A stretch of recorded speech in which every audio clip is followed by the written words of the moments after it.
Good morning, everybody, and the Subcommittee on Oversight and Investigation will come to order, and I'll open with my opening statement.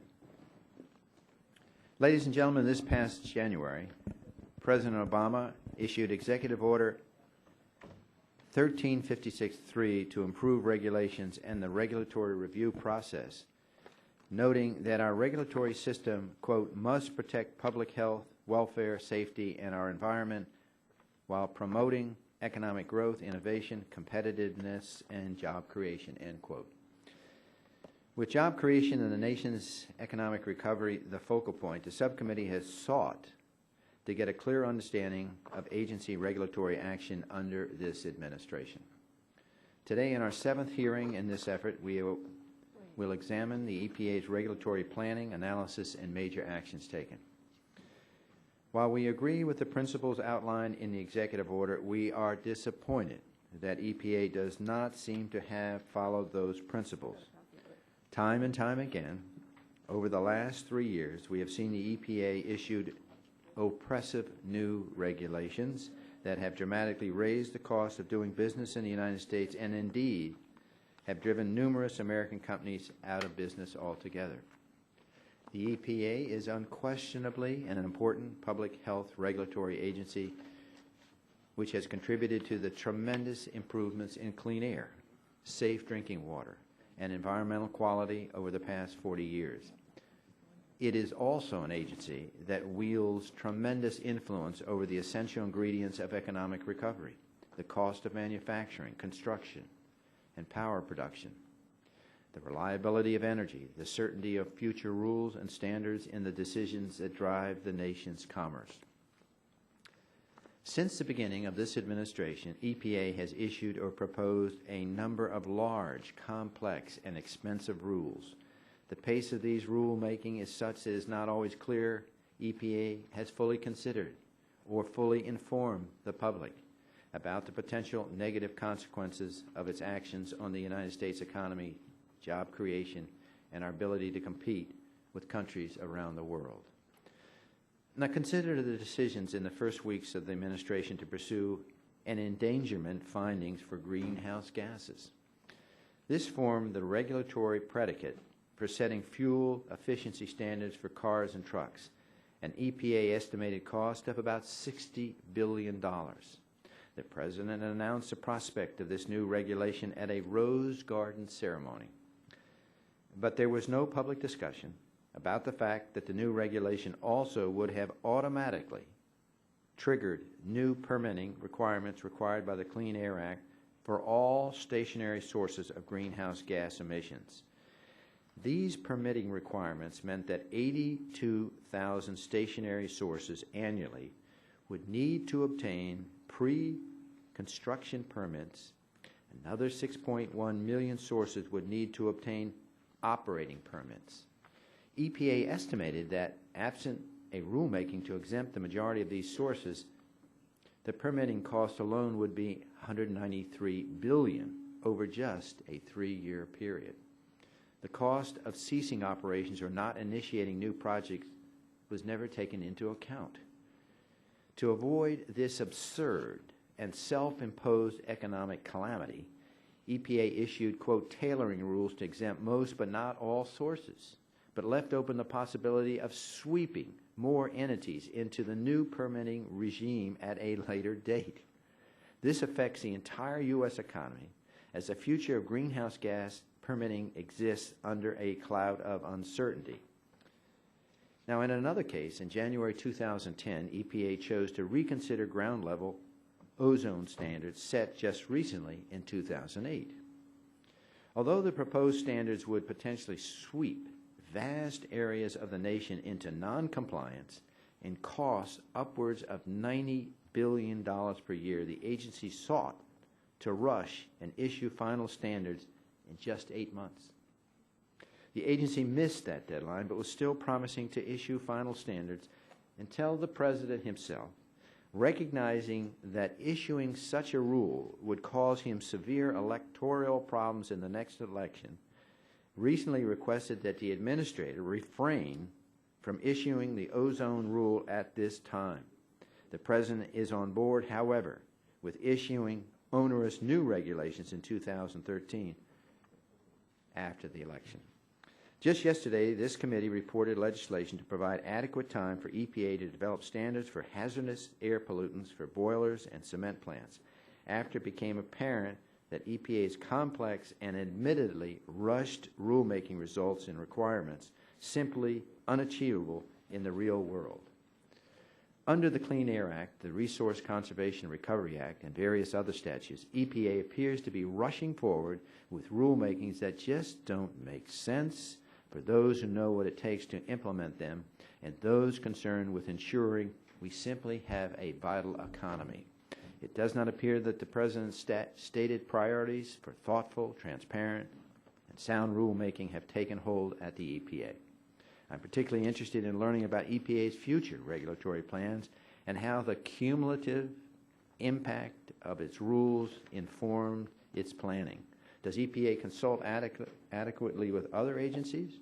Does EPA operate openly with affected stakeholders, states, and the public? These are important questions. I look forward to our discussion with the Honorable Lisa Jackson. With that, I recognize the distinguished ranking member, Diana DeGette from Colorado. Thank you very much, Mr. Chairman, for convening this hearing. I think that oversight directed towards ensuring efficient and effective federal regulation is an important endeavor, and I like to work with the majority to have efforts to root out unnecessary and wasteful regulations. As a longtime member of this distinguished subcommittee, I believe the purpose of this committee is to investigate what can be done, not to forward a political agenda. And so I know we're going to have a heated discussion today, but I think we should keep it focused on exactly what regulations we're talking about, what the purpose is, and if in fact they're necessary. To that end, I'm delighted to welcome our witness today, EPA Administrator Lisa Jackson. Administrator Jackson oversees implementation of some of the most important legislation ever passed by Congress, and it's my view that she's one of the most gutsy and effective members of the administration, so I'm glad to have her. The main topic of the conversation today will be jobs. I know that my colleagues on the other side of the aisle will assert that environmental rules and regulations are stifling jobs and harming economic growth, but this is simply not the case. We need to keep in mind the purpose of the Clean Air Act, to protect the health of Americans. Now, in 2010 alone, the Clean Air Act prevented 160,000 premature deaths, millions of respiratory illnesses, 3 million lost school days, and 13 million lost work days. By 2020, the Clean Air Act's total benefit to the economy will reach $2 trillion, outweighing costs more than 30 to 1. The Clean Air Act and other environmental laws do something else. They create millions of jobs, and they could create millions more jobs if it weren't for the inaction of this Congress to pass climate change legislation. Compliance with the Clean Air Act generates investment in design, manufacture, installation, and operation of equipment to reduce pollution. The environmental technology and services sector has grown steadily since the Act's adoption, generating $300 billion in revenue and supporting nearly 1.7 million jobs in 2008 alone. Clean Air Act rules recently announced by the EPA will only add to this remarkable record. For example, investments spurred by the utility, toxics, and cross-state air pollution rules will generate 1.5 million new jobs by 2015. These will be high-paying, skilled professional jobs that cannot be outsourced. Mr. Chairman, one of the biggest steps this committee could take to boost the economy would be to pass long overdue legislation to combat climate change and usher in an era of clean energy. Now, you don't need to be a Democrat to believe this. You just need to live in the science-based world. 2 years ago, when this committee passed landmark climate legislation, we heard from business leaders that there were billions of dollars sitting on the sidelines, just waiting for clear rules of the road to be drawn up for the nation's energy future. I just met with the Colorado Rural Electric folks yesterday who told me the same thing. And these business leaders continue to ask Congress to act. Just last week, for example, the American Energy Innovation Council, led by people like Bill Gates, venture capitalist John Doerr, and General Electric CEO Jeff Immelt, implored the federal government to invest in clean energy technologies. I want to read to you from these leaders' recent report, Catalyzing Ingenuity. Quote, "Innovation is the core of America's economic strength and future prosperity. New ideas are the key to fostering sustained economic growth, creating jobs in new industries, and continuing America's global leadership. Of all the sectors in the economy where innovation has a critical role to play, the energy sector stands out. Ready access to reliable, affordable forms of energy is not only vital for the functioning of the larger economy, it's also vital to people's everyday lives. It also significantly impacts the country's national security, environmental well-being, and economic competitiveness." End quote. Mr. Chairman, here's what these business leaders conclude. Quote, "Unfortunately, the country has yet to embark on a clean energy innovation program commensurate with the scale of the national priorities that are at stake." Mr. Chairman, this committee should listen to these titans of the economy. We should be passing legislation to unleash American innovation and create American jobs in the new energy economy. Instead, unfortunately, this Congress is sitting on the sidelines pretending that scientific and economic realities do not exist. In March, every single Republican member of this committee voted against the overwhelming scientific consensus to deny the very existence of global climate change. Many Republican members are using this cylinder debacle as an excuse to all-out cut energy funding. This denial of reality is bad for the economy and bad for the environment. So I'm glad to have this discussion about the rules and regulatory reform efforts, and I hope that we can come together in a science-based discussion to talk about new energy and the new economy. Thank you, Mr. Chairman. Thank you, gentlelady, and recognize the chairman of the full Energy and Commerce Committee, the distinguished gentleman from Michigan, Mr. Upton. Well, thank you, Mr. Chairman. Throughout the year, this committee has focused its oversight and legislation on identifying and mitigating the job-destroying impacts of burdensome regulations. And through its regulatory reform hearing series, this subcommittee's examination of the President's regulatory principles has helped to sharpen our focus on important gaps between the administration's rhetoric and reality. The rhetoric, which I agree with, is that we should implement reasonable and achievable regs to protect the health, safety, and well-being of the American people. And we recognize that well-being must include ensuring economic growth and healthy job creation. The President has talked about the importance of cost-benefit analysis to ensure that regulations do more good than harm. The reality, unfortunately, is a regulatory onslaught from EPA that is destroying jobs and stifling economic growth with financial burdens and uncertainty. And in some cases, the cost-benefit analysis is completely absent. In other cases, the devastating economic consequences of rules are flat out ignored. Over the years, I have seen EPA conduct rulemakings on important Clean Air Act provisions, but I've never seen so many major rules from EPA at a pace and complexity as has occurred during this administration. There have been complex rules with profound impacts on energy production and manufacturing, essential contributors to economic growth in this country.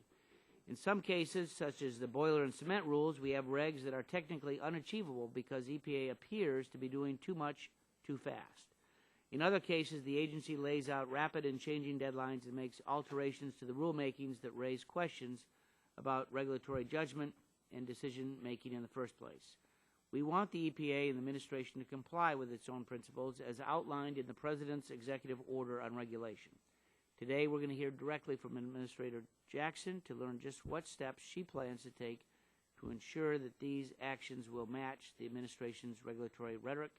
And I yield to my friend, the Chairman Emeritus of the Committee, Mr. Barton. Well, thank you, Mr. Chairman, and welcome again, Madam Administrator. It's good to have you with us.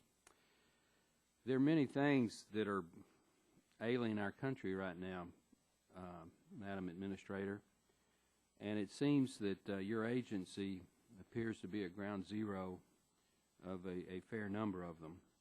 Since President Obama took office and you became the administrator at the Environmental Protection Agency, the EPA has rushed to issue rules on greenhouse gases, which the Congress rejected in the last Congress, ozone, which our president just rejected several weeks ago, coal ash, boiler ash, and our boiler MAC and cement industries, which those industries are strenuously objecting to.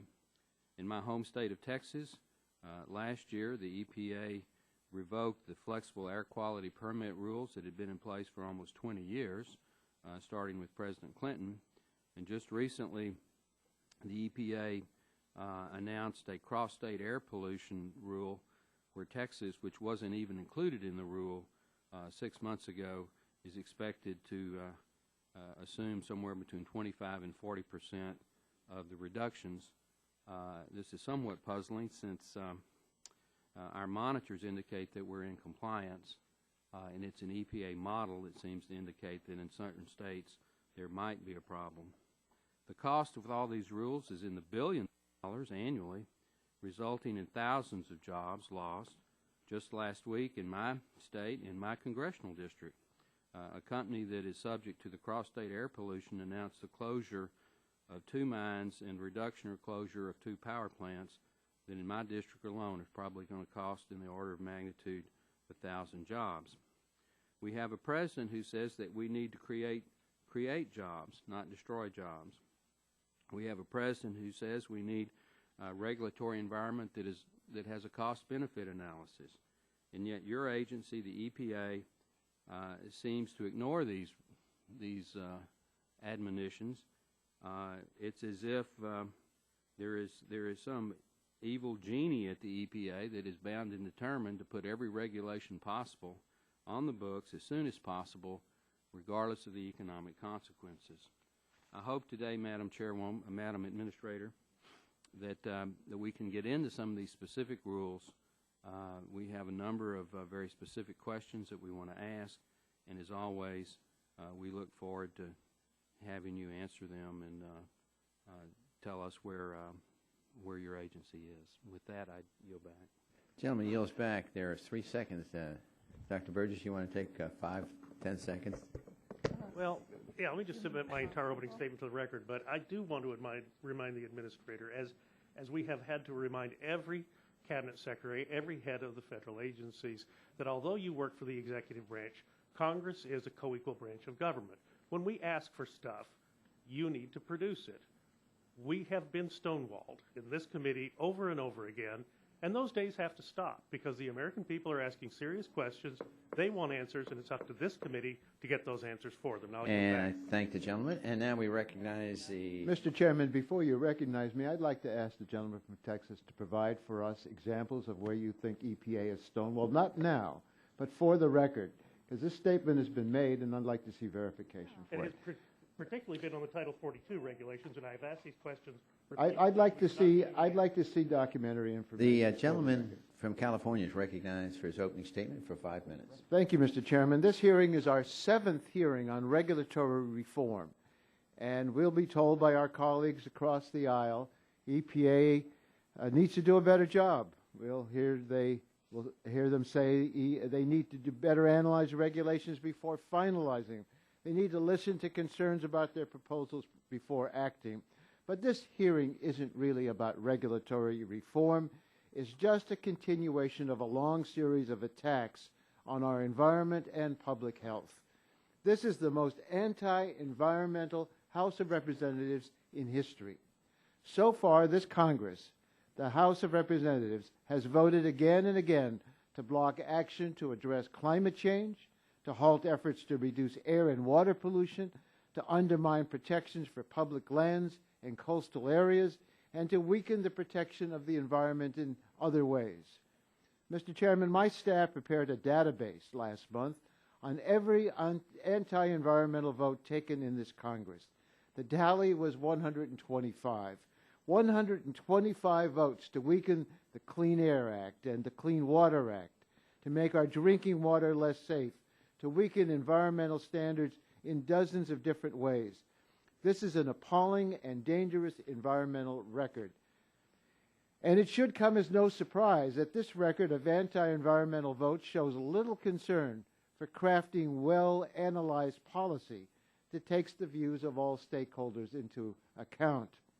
Today, the House will begin consideration of the Train Act, a bill whose passage will block actions to clean up smog, soot, and toxic air pollution from the nation's power plants. When this bill is considered, we'll vote on amendments offered by Chairman Whitfield and Representative Latta. The Whitfield amendment will eviscerate the law's ability to require power plants to install modern pollution controls. The Latta amendment will reverse 40 years of clean air policy, allowing our national goals for clean air to be determined by corporate profits, not public health. They will not agree that we need to have a hearing on the Latta amendment before reversing 40 years of success with the Clean Air Act. The Republicans will not clarify the bill on industrial boilers to prevent years and years of litigation and delay. We should hear from states, industry, public health groups, clean air advocates, and other stakeholders before voting on these radical clean air amendments. These amendments are being considered through an egregiously flawed process, a stark change from the way this committee has traditionally handled important clean air legislation. We should at least understand what they do before voting on them. And we're sitting here criticizing EPA for all the work they put into their regulations before they issue them, and yet we're going to pass laws, at least pass it through the House, without a single moment of hearing, just because some representatives want to, and maybe the Republican Party wants to respond to big business and forget about the safety and the well-being and the health of the American people. Well, today's hearing will provide an opportunity to hear from the administrator of the EPA, and I'm pleased to welcome Lisa Jackson. This is not the first time. I don't know how many times she's had to appear before this committee. I don't think she has time to do all the dreadful things the Republicans are accusing her of doing, because she's spending most of her time here to listen to complaints from the Republicans about regulations, some of which they haven't even proposed, and the Republicans want to repeal it.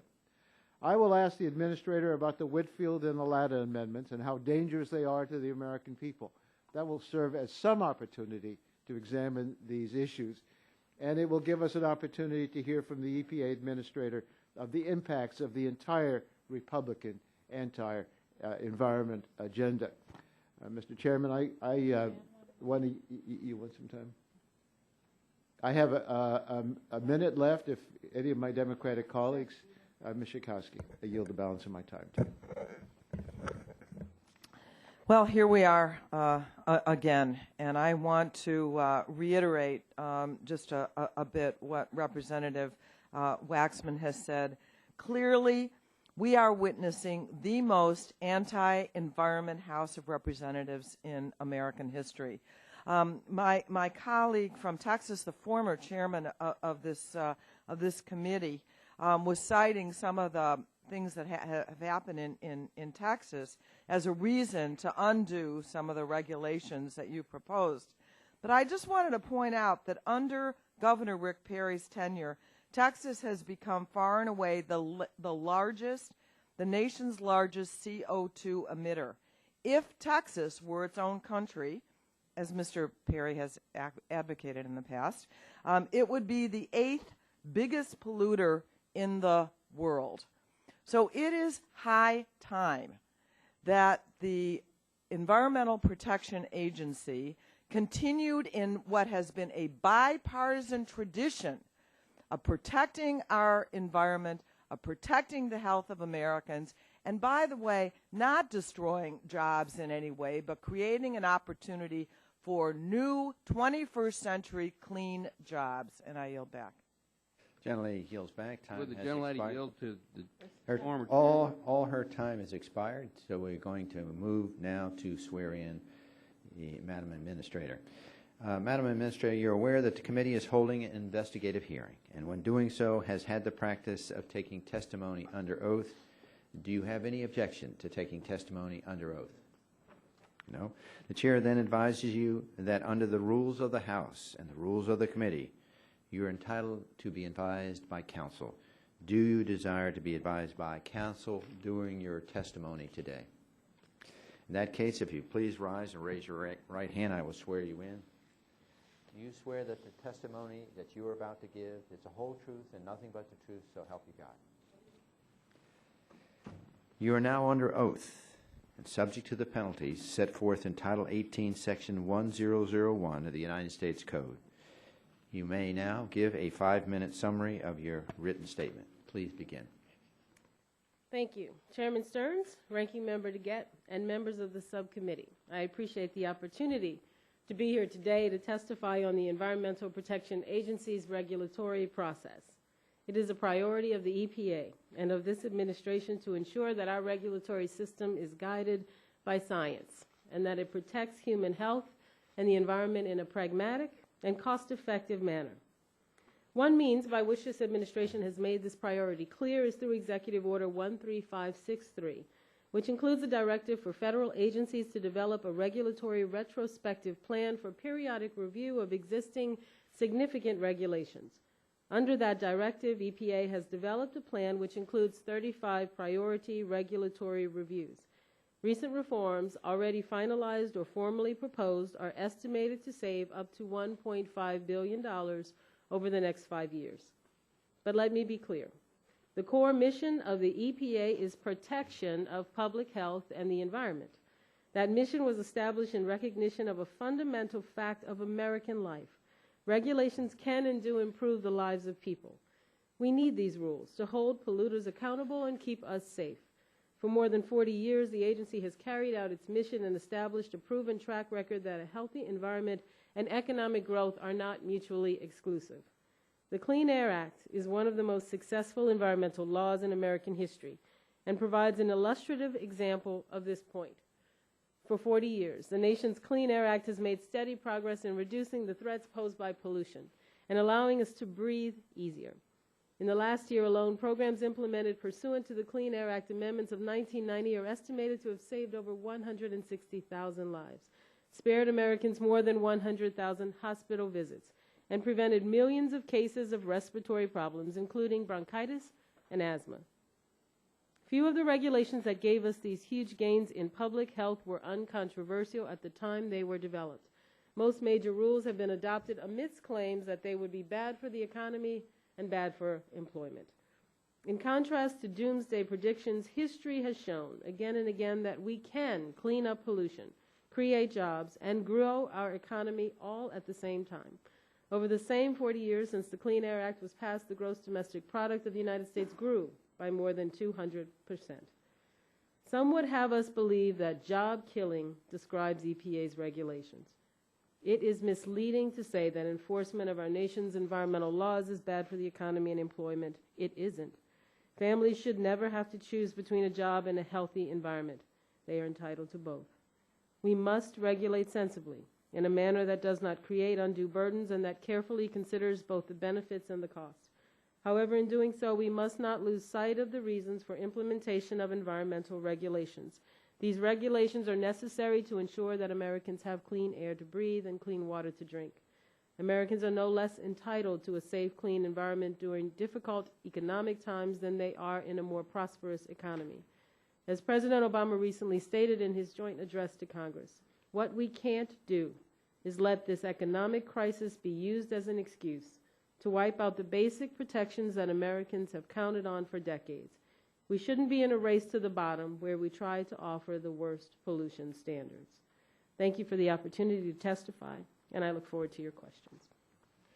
Thank you, Madam Administrator. I'll open with my questions. I think, as you can see from opening statements from our side and the other side, this is a question of promoting economic growth, innovation, competition, and job creation. Is that your understanding of the principles that the agency must keep in mind when you make regulations? Well, yes or no? Yes, but we must also implement the laws. On the first day of the administration, you were directed to comply with a similar Executive Order 12866 in a memo from the White House. Is that true? I believe that's right, sir. Do you agree that the regulatory system must promote predictability and reduce uncertainty? I think that's the advantage of the regulatory systems. In the case of ground-level ozone standards, you proposed in January 2010 Were there discussions with the White House about the impact of reconsidering this rule prior to submitting a draft final rule to the White House?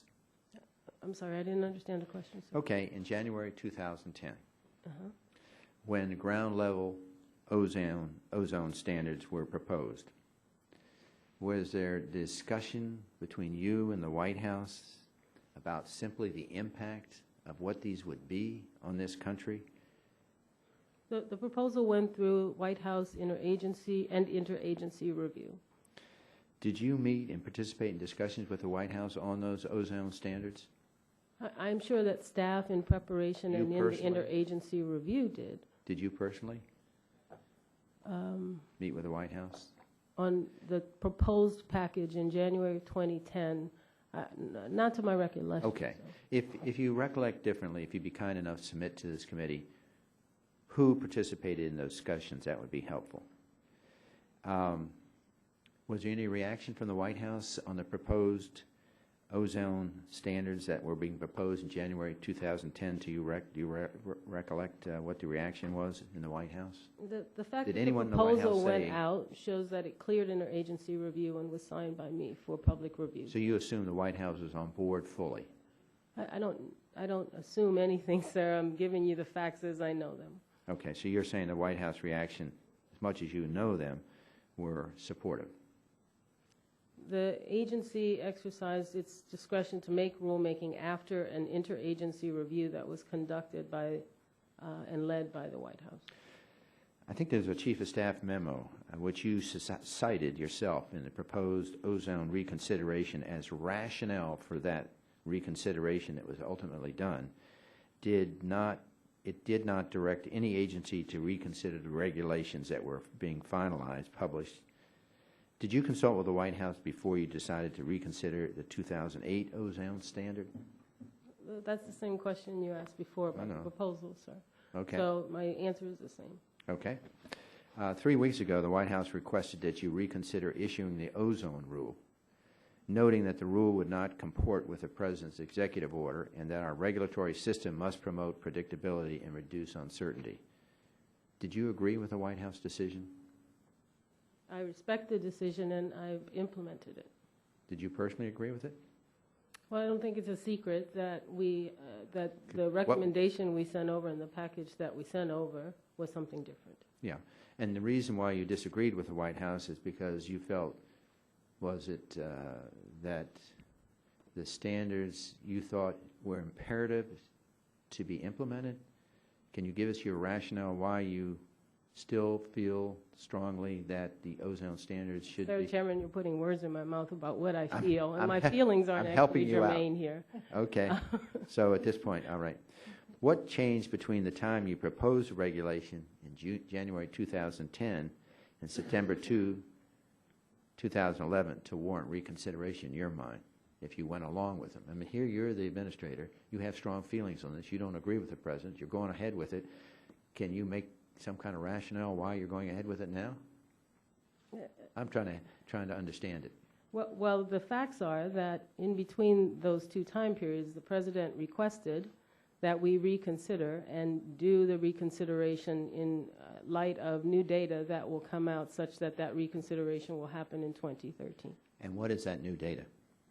That is new public health data that will look at the connection between smog, ozone pollution, and asthma and other health indicators. Do you think this goes back to what I asked you when I began my questions?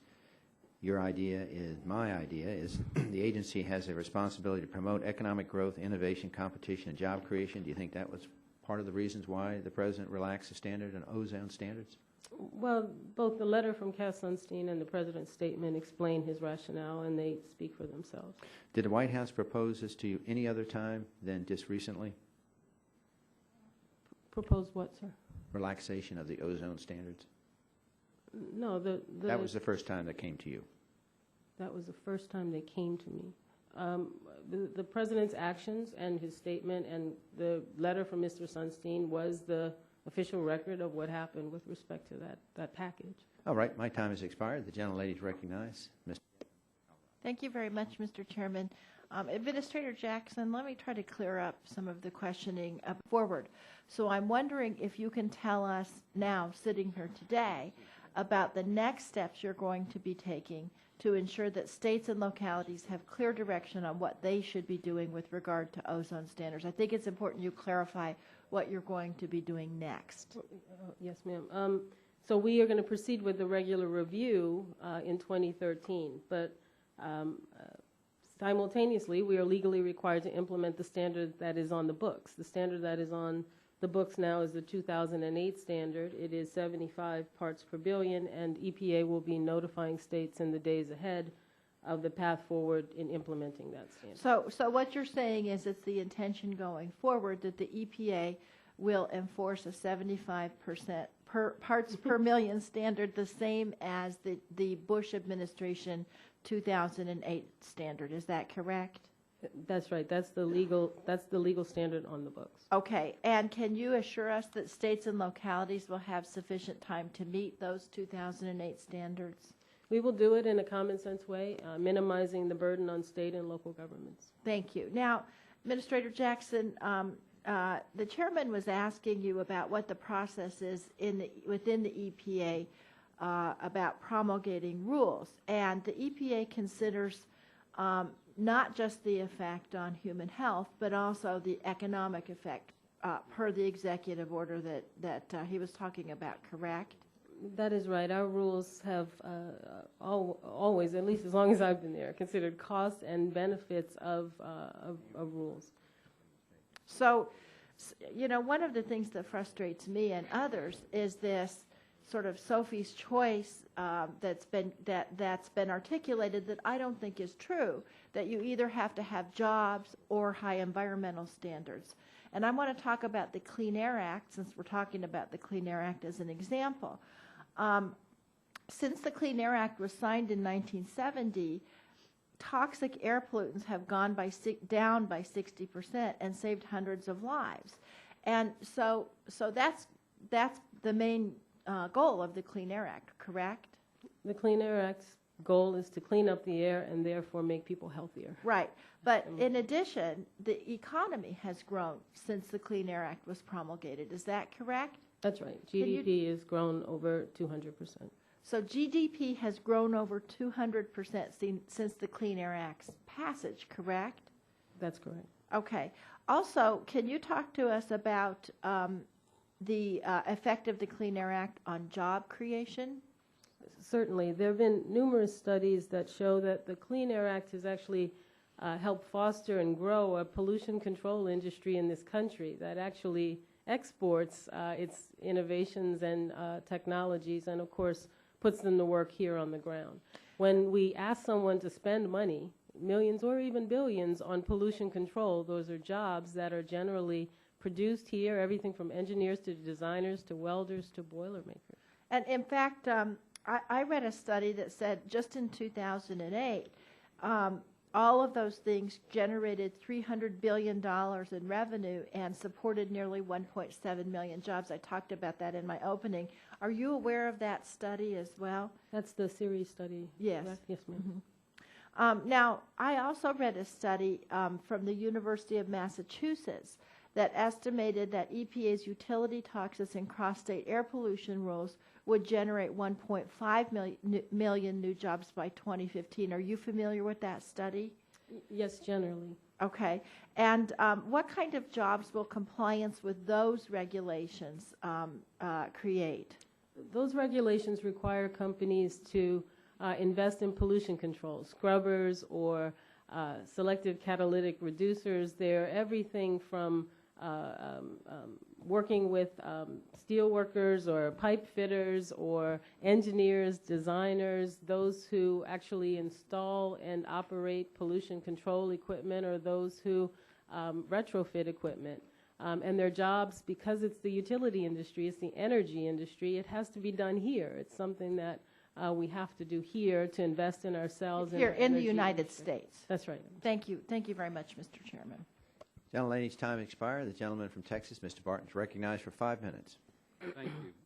Madam Administrator, in your opening statement, you said that the role of the EPA is to make sure that polluters are accountable. do you consider an industry that is in compliance with EPA regulation to be a polluter? An industry can have a permit and be in compliance with the permit and still be emitting pollution, yes. But would, in your definition of a polluter, if an industry is actually complying, then why would you continue to call them a polluter as if they weren't complying? Well, it's important for people to understand that in order to operate, there is an assumption that some amount of pollution into our air and water may have to happen. What we do, what our laws require EPA and states to do in their stead, is to ratchet down that pollution in the interest of the public health. So would it be fair to say that in your definition, the only industry that would not be a polluter would be an industry that has no emissions at all? In other words, it was shut down.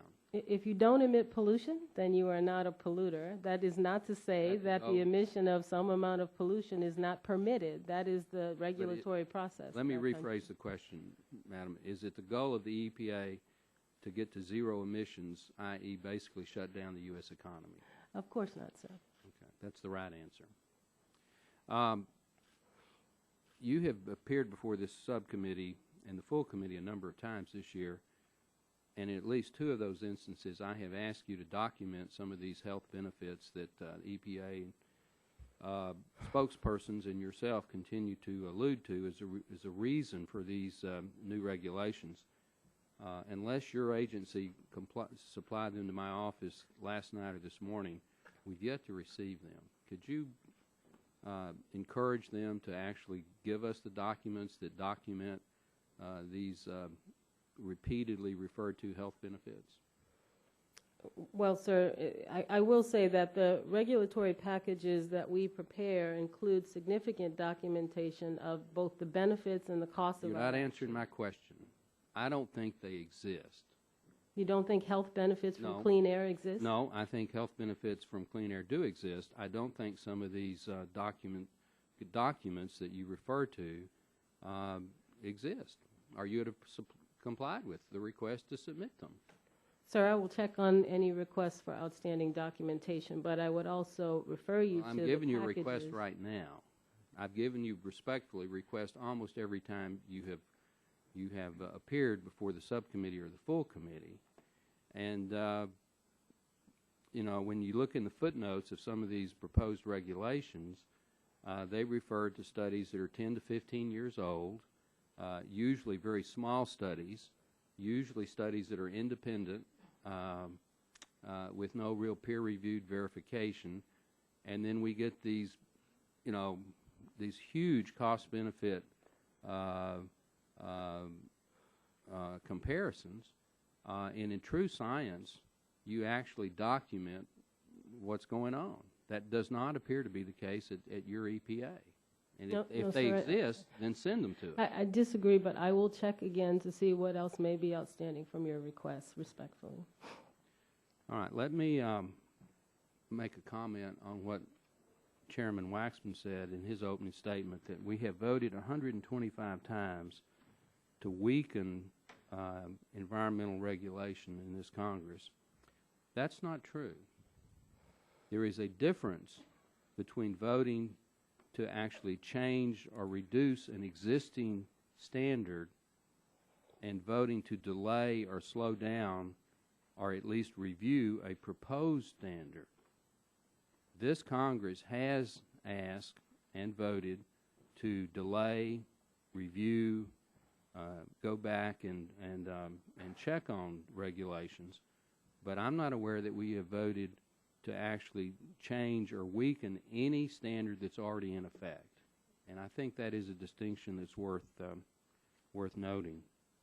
The regional administrator in Texas, Dr. Armendariz, in an op-ed in the Dallas Morning News earlier this week, expressed surprise that Texas industry was, in attempting to comply with this cross-state air pollution regulation, actually beginning to shut down power plants and coal mines.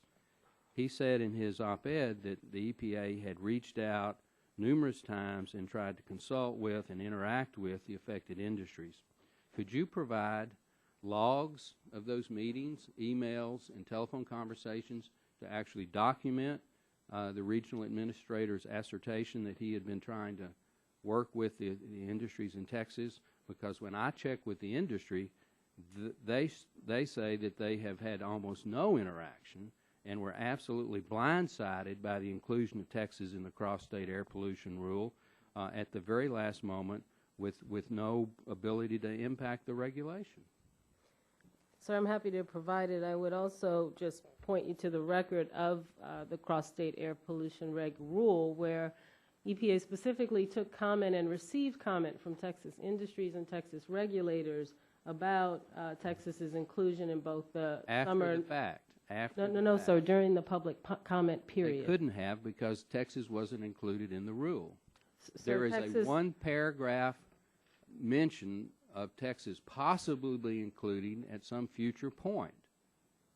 They were put into the rule at the last moment. Sir, Texas has been complying with the CARE rule that the Bush administration put in place. The cross-state rule is a replacement for that rule. We specifically took comment and put Texas on notice that besides summer NOx, ozone, smog requirements, we took comment on what would happen if they weren't in and what would happen if they were. So we have information submitted by Texas regulators and Texas companies. Well, if you'll just comply with my regular order, Mr. Gentleman's time has expired, and the gentleman from California, the ranking member, Mr. Waxman, for 5 minutes. Thank you, Mr. Chairman. When you propose a rule, you have to establish a record of the scientific basis for your findings. Isn't that correct? That is correct, sir. And that relies on work that's been done by scientists, often, maybe always, peer-reviewed. Is that correct? That is right. That work goes through peer review before we put it in the record for our rules. And so if Mr. Barton wants to get the scientific backing for your rules, he can just simply look at the record. Well, yes. Although, of course, if there is additional information we owe him, I will look to ensure he gets it.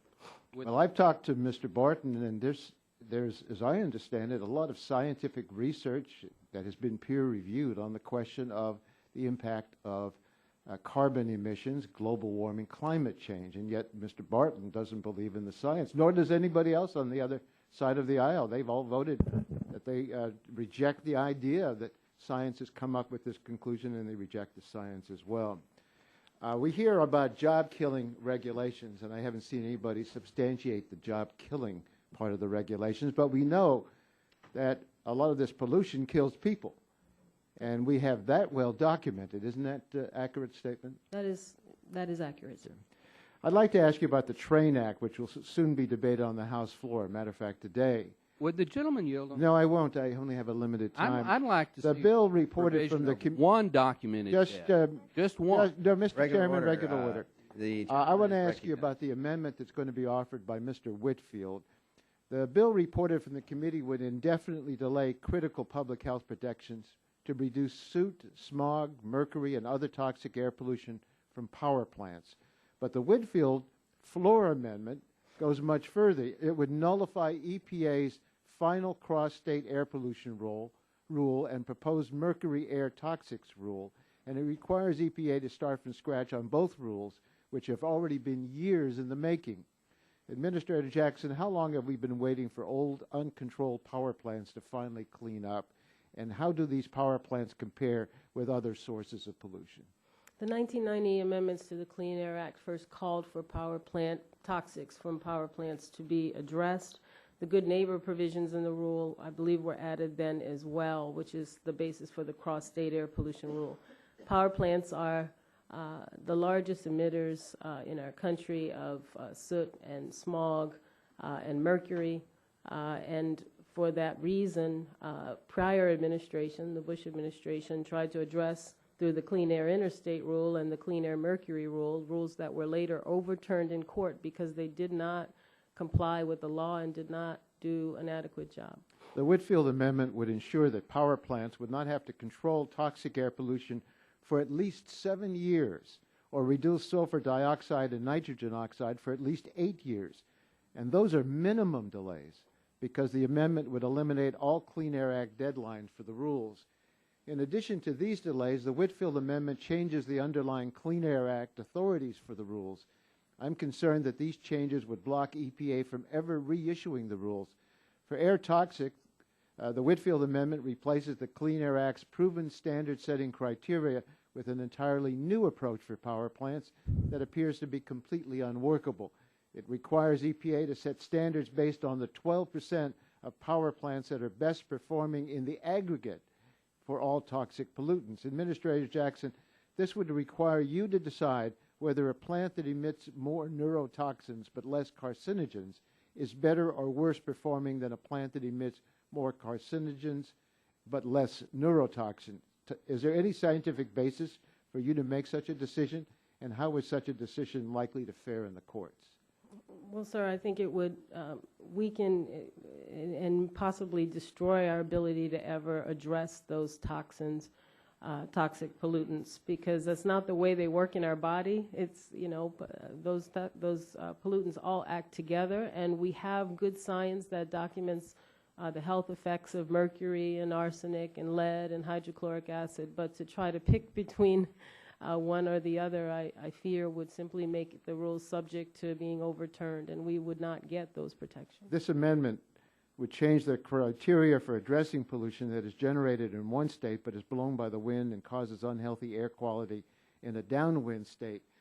States can't require polluters in upwind states to clean up, so the Clean Air Act includes a good neighbor provision directing EPA to ensure that upwind states clean up pollution that causes unhealthy air beyond their state boundaries. The Whitfield Amendment includes an amazing provision that prohibits EPA from relying on modeling for any rule to address cross-state pollution.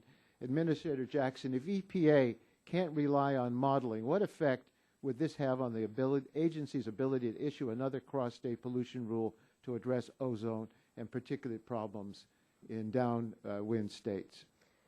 Sir, if we're required to only use monitoring data, which of course we use, but without the modeling to go along with it, I don't believe we'll be able to issue a regional cross-state rule in the future ever, because we simply have to be able to use scientific modeling to address upwind sources of pollution. And how are these rules that the Whitfield Amendment would strike, how are these rules, why are they so important to public health?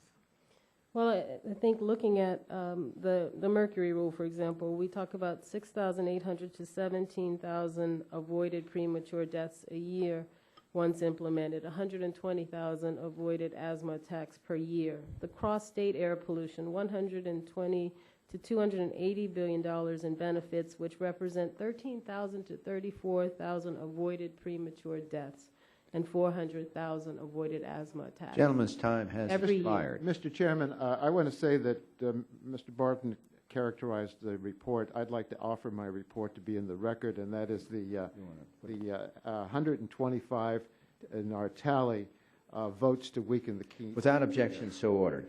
The gentleman from Pennsylvania is recognized. Mr. Murphy for 5 minutes. Thank you very much, and welcome here, Administrator Jackson. On this discussion of deaths, premature deaths, et cetera, I'm trying to get some accuracy of this from a scientific standpoint. Now, EPA is responsible for setting the national ambient air quality standard at a level to protect public health, including sensitive subgroups with an adequate margin of safety. Am I correct? That's your mission? Yes. Thank you. And the current annual standard for fine particulate matter is 15 micrograms per cubic meter. Yes. Recent review suggests EPA might consider lowering it further to a level of 11. Am I correct? Sir, we have not made any regulatory determination. That science is ongoing. Are you considering a level of 11? We're required by law to review that level every 5 years. Thank you. And these standards are based on a review of science. Am I correct in that, too? That's correct, sir. External science advisors involved in that, or is it all within the agency? Yes, Congress mandated that there be an external advisory board, the Clean Air Science Advisory Board, I believe is their name. Thank you. In EPA's recent regulatory impact analyses for utility MAC, boiler MAC, cross-state air pollution rule, most of the deaths the EPA says are caused by particulate matter are at air quality levels much cleaner than the air standards require. So I'd like to show you a chart with some EPA estimates, a bar chart of estimated mortality by air quality. If we could have that show up on the screen. we've marked the level of the current particulate matter standard. And as you see, most of the estimated mortality is below the protective standard. See to the left of that line. Now let me look at the next slide. To make this easier, here's another bar chart. The tall bar represents EPA's estimate of deaths from all causes occurring where the air is cleaner than the current ambient air quality standard. And the short bar represents EPA's estimate of the deaths from all causes occurring at levels less clean than the ambient air quality standard. So a couple of questions on that, Ms. Jackson. EPA's own documents raise an interesting question. Is it true that when you estimate the benefit of your regulations, you're assuming that clean air also kills people? Sir, the whole point of the National Ambient Air Quality Standards is to define what is clean air. Mm-hmm. People deserve to know what level of air will actually make them less sick and avoid those premature deaths. And I'm just trying to get to the science because it looks like clean air also is in the category of what's happened with this definition. So the EPA also says in the particulate matter risk assessment report that, quote, we do not have information characterizing, unquote, deaths for people whose air was determined to be clean by national standards. So reading EPA's own documents, it sounds like there is not evidence that clean air is associated with deaths. So could you please share with the committee any studies that show a causal or associative relationship between fine particulate matter and deaths at levels below what EPA calls lowest measured level? Is that something you can provide for us? I'm happy to provide whatever science we have that shows the correlation, which is quite clear. It is not an assumed correlation between soot and death. When people breathe in high levels of soot or even moderate levels, that's why we are looking at the National Ambient Air Quality Standard. It causes premature death. People die before they should. Thank you. Now, in the past, I believe EPA has said that they don't necessarily take into account with the regulations economic impact or job impact, but you waxed extensively on the issue of jobs created by pollution control industry. You said we export and grow pollution control industry, welders, designers, Boilermakers. I might add that my Boilermakers would like to be putting some cleaner power plants here in the U.S. And also was brought up that the GDP has grown 200% since passage. Is this a cause and effect that by passing the Clean Air Act we've caused a 200% growth in our economy? No, sir, that wasn't my point. My point was, in contrast to people who say that the Clean Air Act is a job killer, the Clean Air Act has been around for 40 years and our economy has been fine. But is it cause and effect? Are we causing? Because here's my question. In the last 10 years, we've lost 2.8 million jobs to China, and I think we would all agree. I mean, I think something like 16 of the 20 most polluted cities in the world are in China, and we've lost a lot of jobs to China, and I think we'd agree their air quality standards are not good. And my concern also is a lot of our manufacturers and others who find it cheaper for lots of reasons, not just air quality. I would put that in part of the mix of the issues along with currency manipulation, reverse engineering, cheating, et cetera. That may be one of the factors involved when it costs the cost of energy and compliance in this country. So my concern is, instead of just looking at the aspect of jobs being created related to the pollution control industry, which I think is important, I also want to make sure we're evaluating jobs lost if companies are leaving the nation, going there, and then not only re-importing products, but re-importing pollution. And is that something that your agency can give us some information on? We do look at jobs impacts, especially for the rules that have been under discussion so far this morning. Let me also say that there are studies by economists that show that the costs of environmental regulation, the kinds of things we're talking about, are not really determinative of a company's decision. Labor costs, currency costs, some of the things you mentioned are much more important. These are very, very small. I just want to make sure we're also looking at the import. I mean, I think it was sometime somewhere in the last century, someone referred to Pittsburgh as hell with the lid off because of levels of pollution and pretty nasty pollution. It's now quite a remarkably clean city. Unfortunately, that also means we don't have a steel mill in Pittsburgh at all anymore, too. But if you could provide that information. One other thing in my remaining time, last March when you were here, I asked you on a different topic related to our natural gas industry in Pennsylvania, if you could provide us some information, recommendations, an evaluation, if you think Pennsylvania's laws regarding natural gas are not adequate or if the enforcement's not adequate. I'm still waiting for that document. If you would be so kind as to give me information, I'd like to advance it to Pennsylvania and with some recommendations. Or I'd be glad to talk to you about that further later. Gentleman's time has expired. Thank you. The gentlelady, Jankowski, is recognized for 5 minutes.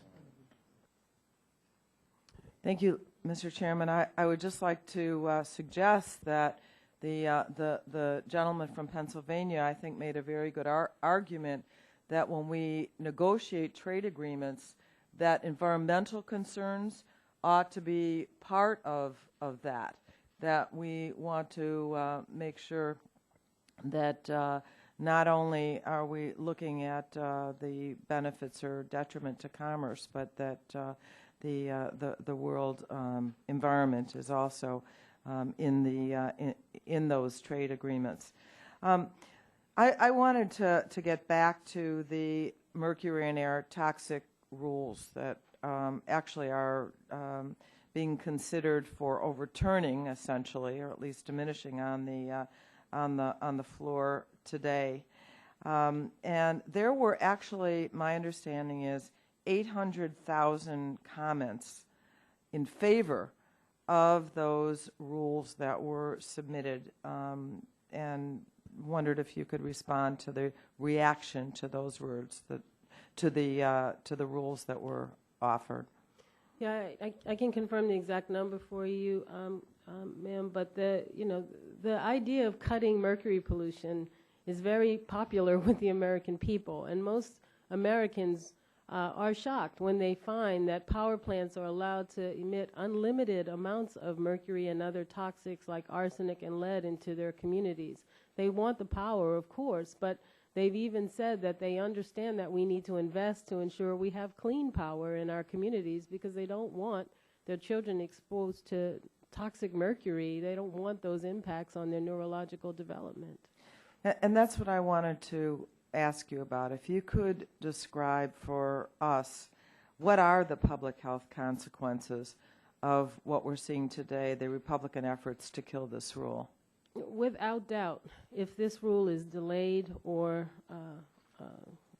God forbid, killed in any way, there will be more premature deaths, more hospital admissions, more people getting sick because of increased levels of everything from mercury to soot, as we heard earlier, to arsenic, to lead, to hydrochloric acid, to hydrofluoric acid. In the case of the cross-state air pollution, the entire third of the country, which is quite populated, I think it's a third or more of our population, will be subject to air pollution that they can do nothing about because EPA is now, its hands are tied and cannot stop upwind sources from affecting people, especially our children and our elderly, who are most susceptible to those premature deaths and those asthma and bronchitis attacks. We'll also see adverse effects to wildlife as well, right? So there's... Yes, I don't mean to minimize it, but the environment from the loads of those pollutants is harmed. Of course, the example most Americans know is acid rain, the idea that the SOx pollution, the SO2, goes into our atmosphere, comes down in the form of rain that is acidic, and it changes the chemistry of our lakes and harms our forests and our plants and wildlife. I also wanted to reemphasize something I heard you say earlier, that there was actually a congressional mandate in 1990 to do this. That's right. And so we have failed for 21 years to actually live up to that mandate? We have not, until this point, been able to make rules that have survived court challenge. And every one of those years of delay is more mercury. Mercury accumulates in the environment. So once it's there, it's deposited and it stays. The way you are exposed to mercury is you eat fish. And the way it gets there is that it comes out of the air, it deposits into our lakes and streams. I wanted to also ask you about the cross-air pollution rule. Why did the EPA find it necessary to act to ameliorate cross-state air pollution? What would be the impact of the Republican efforts to repeal this rule? Well, as I mentioned, first we were compelled to do so by the courts. The courts overturned the Clean Air Interstate Rule, which was promulgated in the last administration. and in the Bush administration. And when in remanding it, gave it back to EPA and said, well, I will let this rule stand because I don't want to lose the health benefits of this rule such that they are in the market, because it's a market-based program, and while EPA fixes it. The cross-state air pollution rule is the replacement for that rule. And the reason it's important is because of the 13,000 to 34,000 premature deaths avoided and the 400,000 avoided asthma attacks. Those are just two of the significant and severe public health impacts that will be lost if we lose or delay those rules. I thank you, and I thank you for the work that you're doing. Thank you. Thank the gentlelady. Gentlelady from Tennessee, Ms. Blackburn, is recognized for 5 minutes. Thank you, Mr. Chairman, and Madam Administrator, thank you for being with us this morning. There has been some discussion about the generalities, and I want to talk with you about the specifics. I think we've had some discussion of where does the rubber meet the road, and how do these rules and regulations affect companies and affect employees. And I've got an example. This is the labeling requirements for EPA container rules that went into effect on August 17th, 2011. It's, I think, a great example of the negative impact that the regulations are having on our economy, and specifically Buckman Labs, which is an international chemical company located in Tennessee. To be compliant with these new labeling regulations from the EPA container rule, Buckman Labs had to change all of their targeted their labels and send them to the EPA for approval. Not surprisingly, EPA did not send some of the new labels back to Buckman until just 1 week before the new regulation went into effect, and then Buckman Labs had to rush the EPA-approved labels to their clients for approval, as well as 50 states where the product is sold, just so that they could continue to maintain existing business. This was not for new business. This was for existing business. And to put this into perspective, we aren't talking about just a small handful of labels. We're talking about 4,000 labels that had to be reviewed and had to be changed to meet compliance, requiring the hiring of temporary employees whose sole job is to work on compliance for this one rule. So, did this new labeling rule actually change the contents of the product? I would have to look into the specifics, but I assume it's a pesticide labeling rule under FIFRA. So I would look, but I would suppose not. Perhaps you know. You're correct. It did not. It didn't. Was there any type of economic impact study conducted before this new rule went into effect, and how many jobs it was protected to create or projected to create? I can get you specifics on the rule. I don't have them in front of me. It sounds like some people got hired, though, which is a good thing. Well, I think that what we're seeing is that the cost of compliance goes up, which means that these companies are not hiring new workers. The cost of 4,000 labels, the slowing of the process of business. Buckman Labs and the microbicides issue and the relabeling issue is a perfect example of how this slows the wheels of commerce and how it's an added cost and an added expense for these companies who are trying to create jobs. And, you know, this is money that could have been spent for R&D. It is money that could have been spent for additional employees in this process, but yet they had to go through this compliance. Now, yesterday, they received notice that 5 more chemical product labels must be altered to meet the EPA label language changes that will require them that they're going to have to spend more time and more money to go through the process again.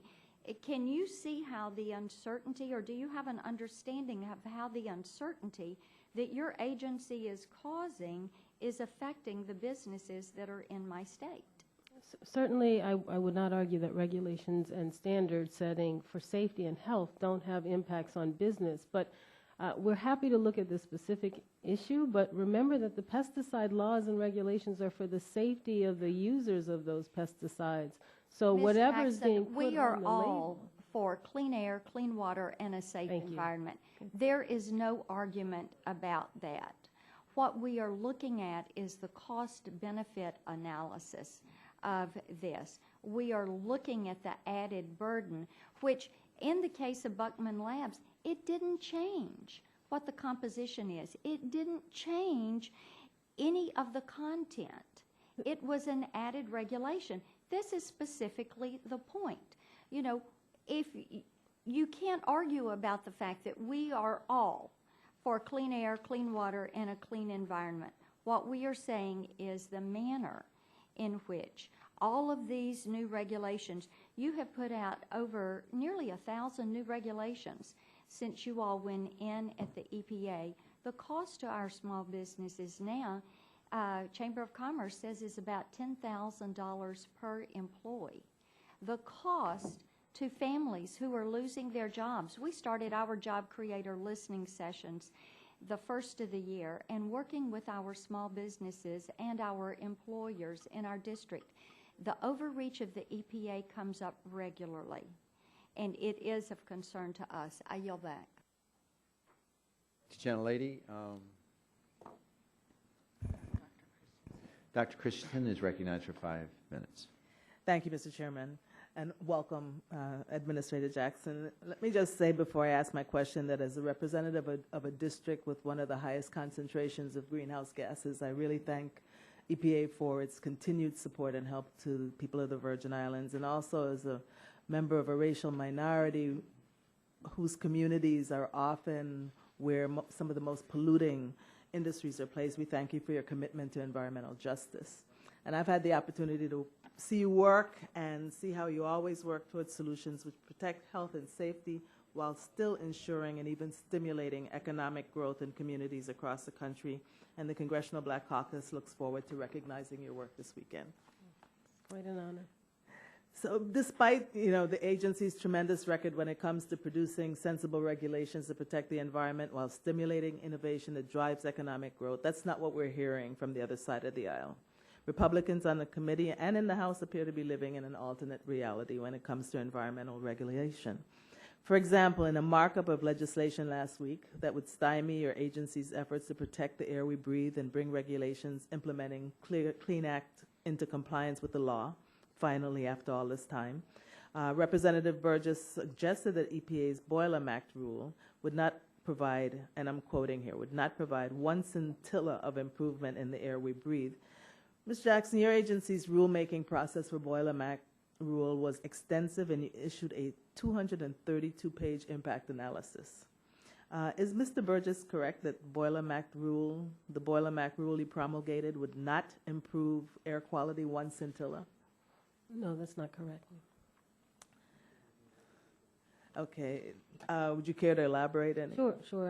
EPA estimates show that for every $5 spent on reducing pollution, on pollution control, there are $12 worth of public health benefits. That's in reduced mercury, soot, and other toxic pollutants.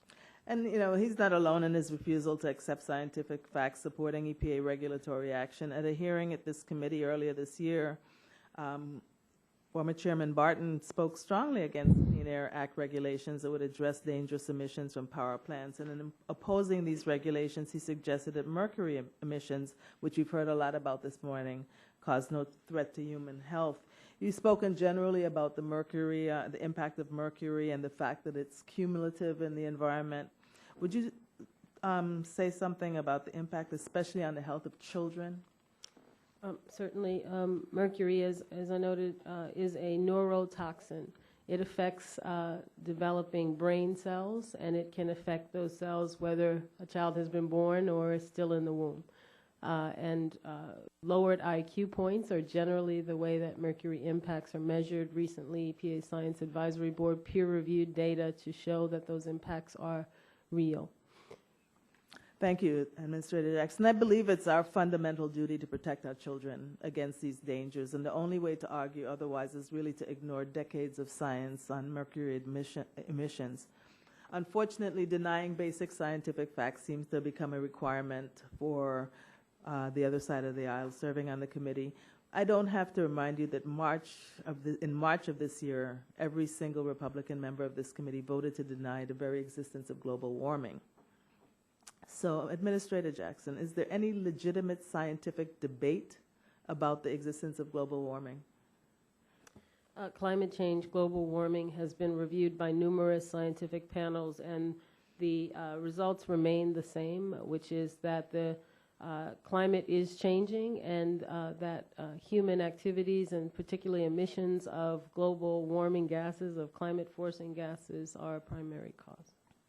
And as you've stated, according to a study conducted by the National Academy of Sciences, 97% of scientists believe not simply that climate change exists, but that humans are causing it.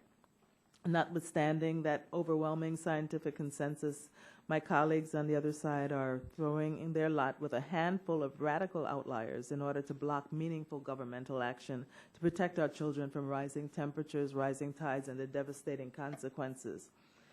So denying the problem is really is not a way to solve them.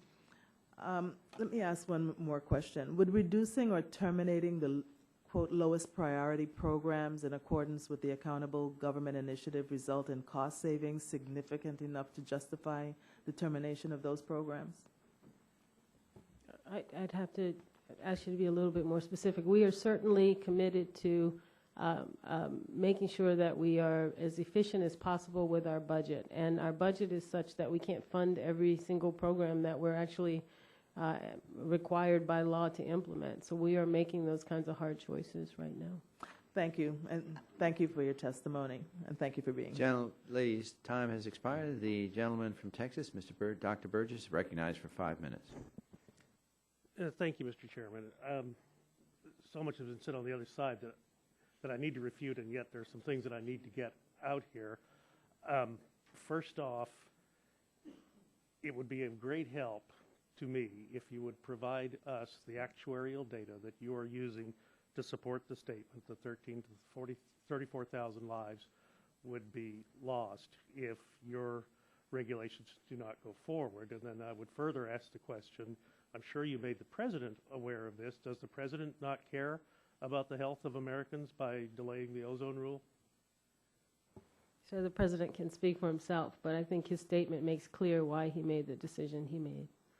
Well, that's part of the point. Of course, there was a recent Nobel scientist who resigned from his membership in the American Physical Society because of the position that society took on global warming. And I think, paraphrasing his statement, we can sit around for hours and argue about the constant mass of a proton, but we're not able to discuss whether or not the validity of the science on climate change is valid or not.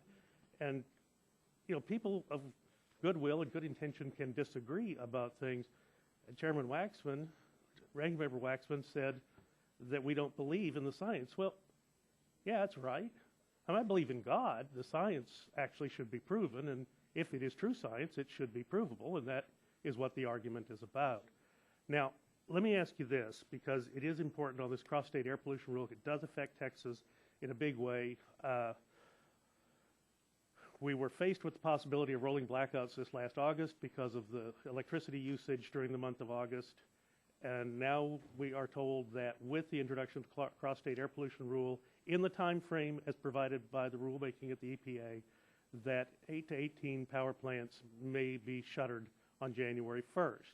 And that will put, obviously, a significant restriction on the ability to deliver electricity in the state of Texas. And I would argue that that's going to have a significant impact on public health because, as we all know, people can die in the cold, but they really can die in large numbers in unair-conditioned homes during the hot summer months.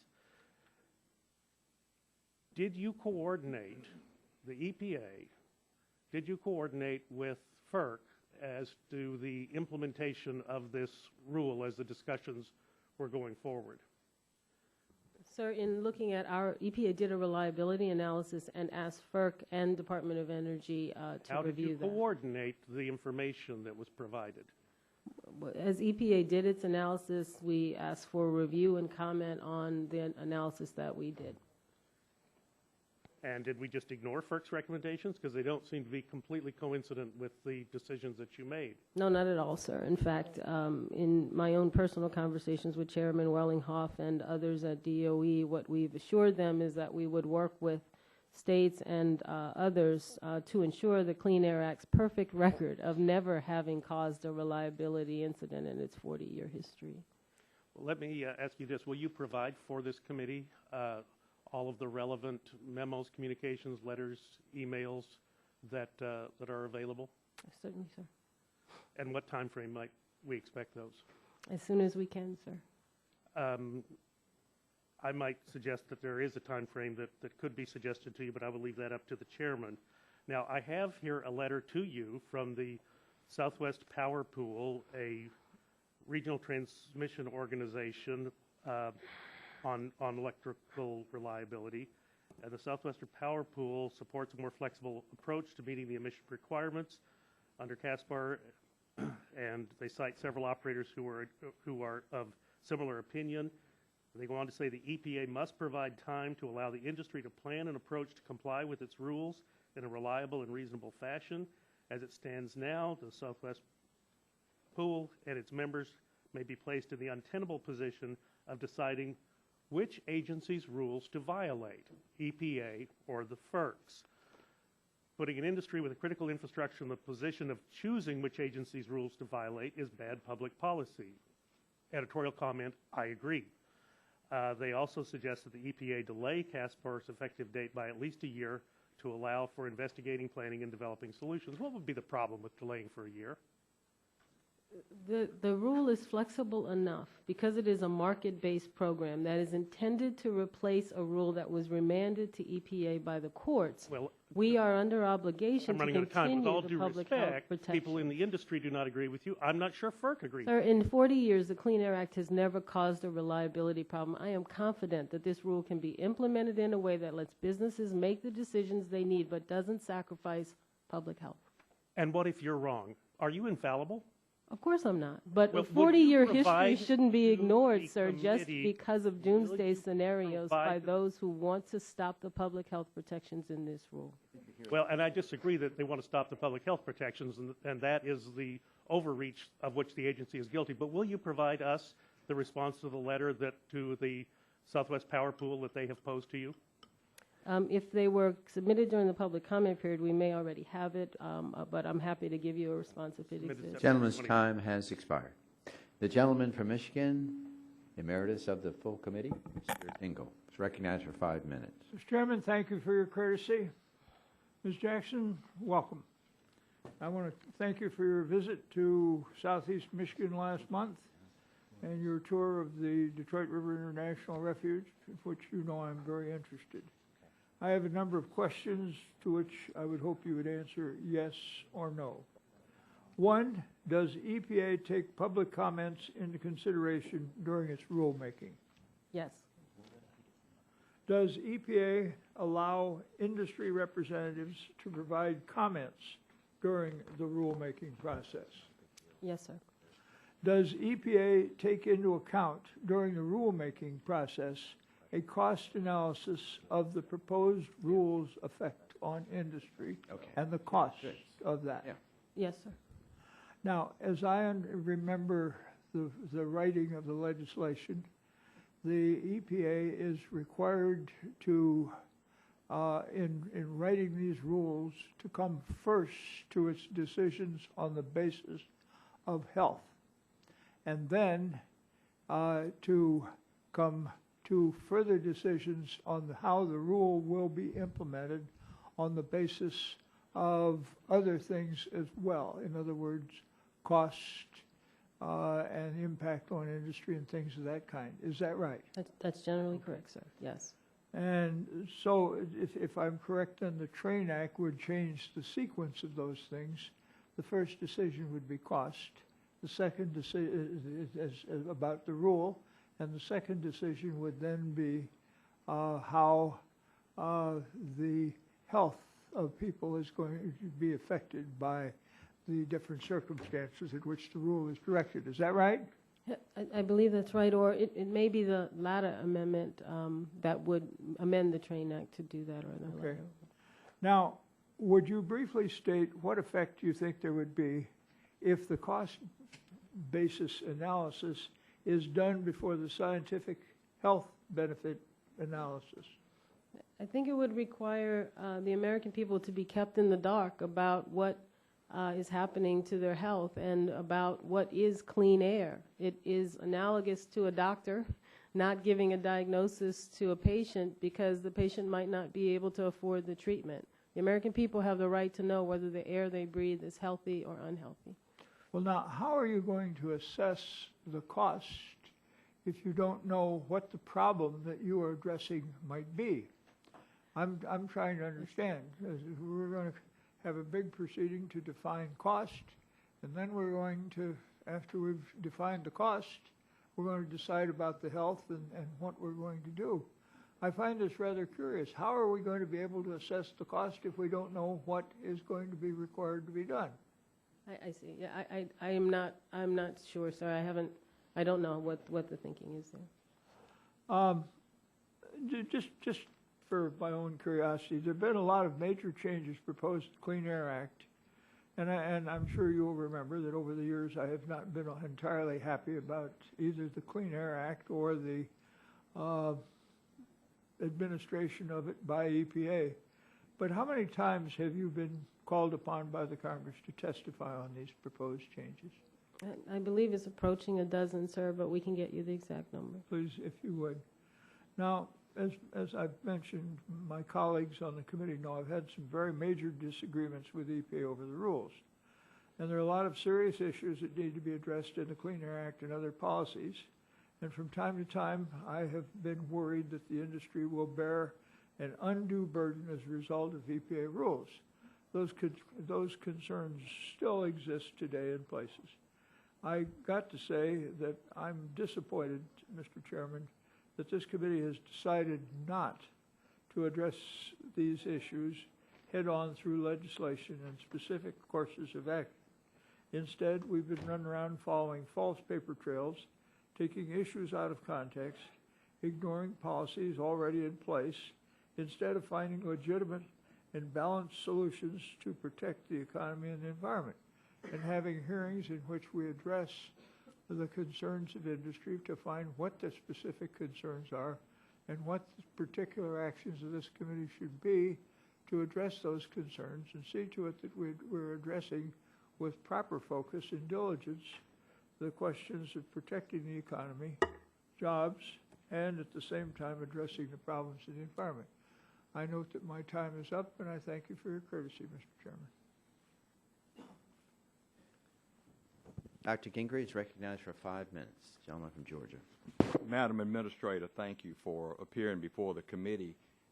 Your response to the gentleman from Michigan in regard to what comes first in consideration of the EPA rulemaking, and your response was health and protecting the health of the American people comes first.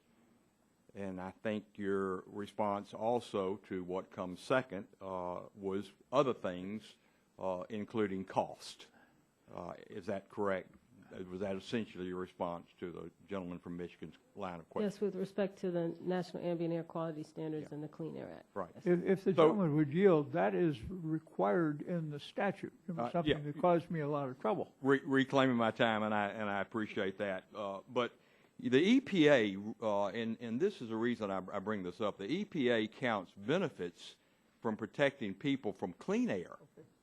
They don't actually believe that there's a risk at those levels, but they're counting the benefits. So we're concerned about overstating the benefits in regard to health and understating the risk to the economy. Yes or no? Is it true that the administrator of EPA, yourself, has the responsibility to set ambient air quality standards to protect the public health, including sensitive subgroups, with an adequate margin of safety? Yes, sir. And again, yes or no, is it true that the administrator, yourself, considers advice from EPA staff and also advice from the science advisors on the Clean Air Act Science Advisory Committee in setting those standards? Yes, sir. Now, EPA staff in their particulate matter report say that there is no evidence of health effects at levels much lower than the level EPA calls the, quote, lowest measured level. Is that your understanding?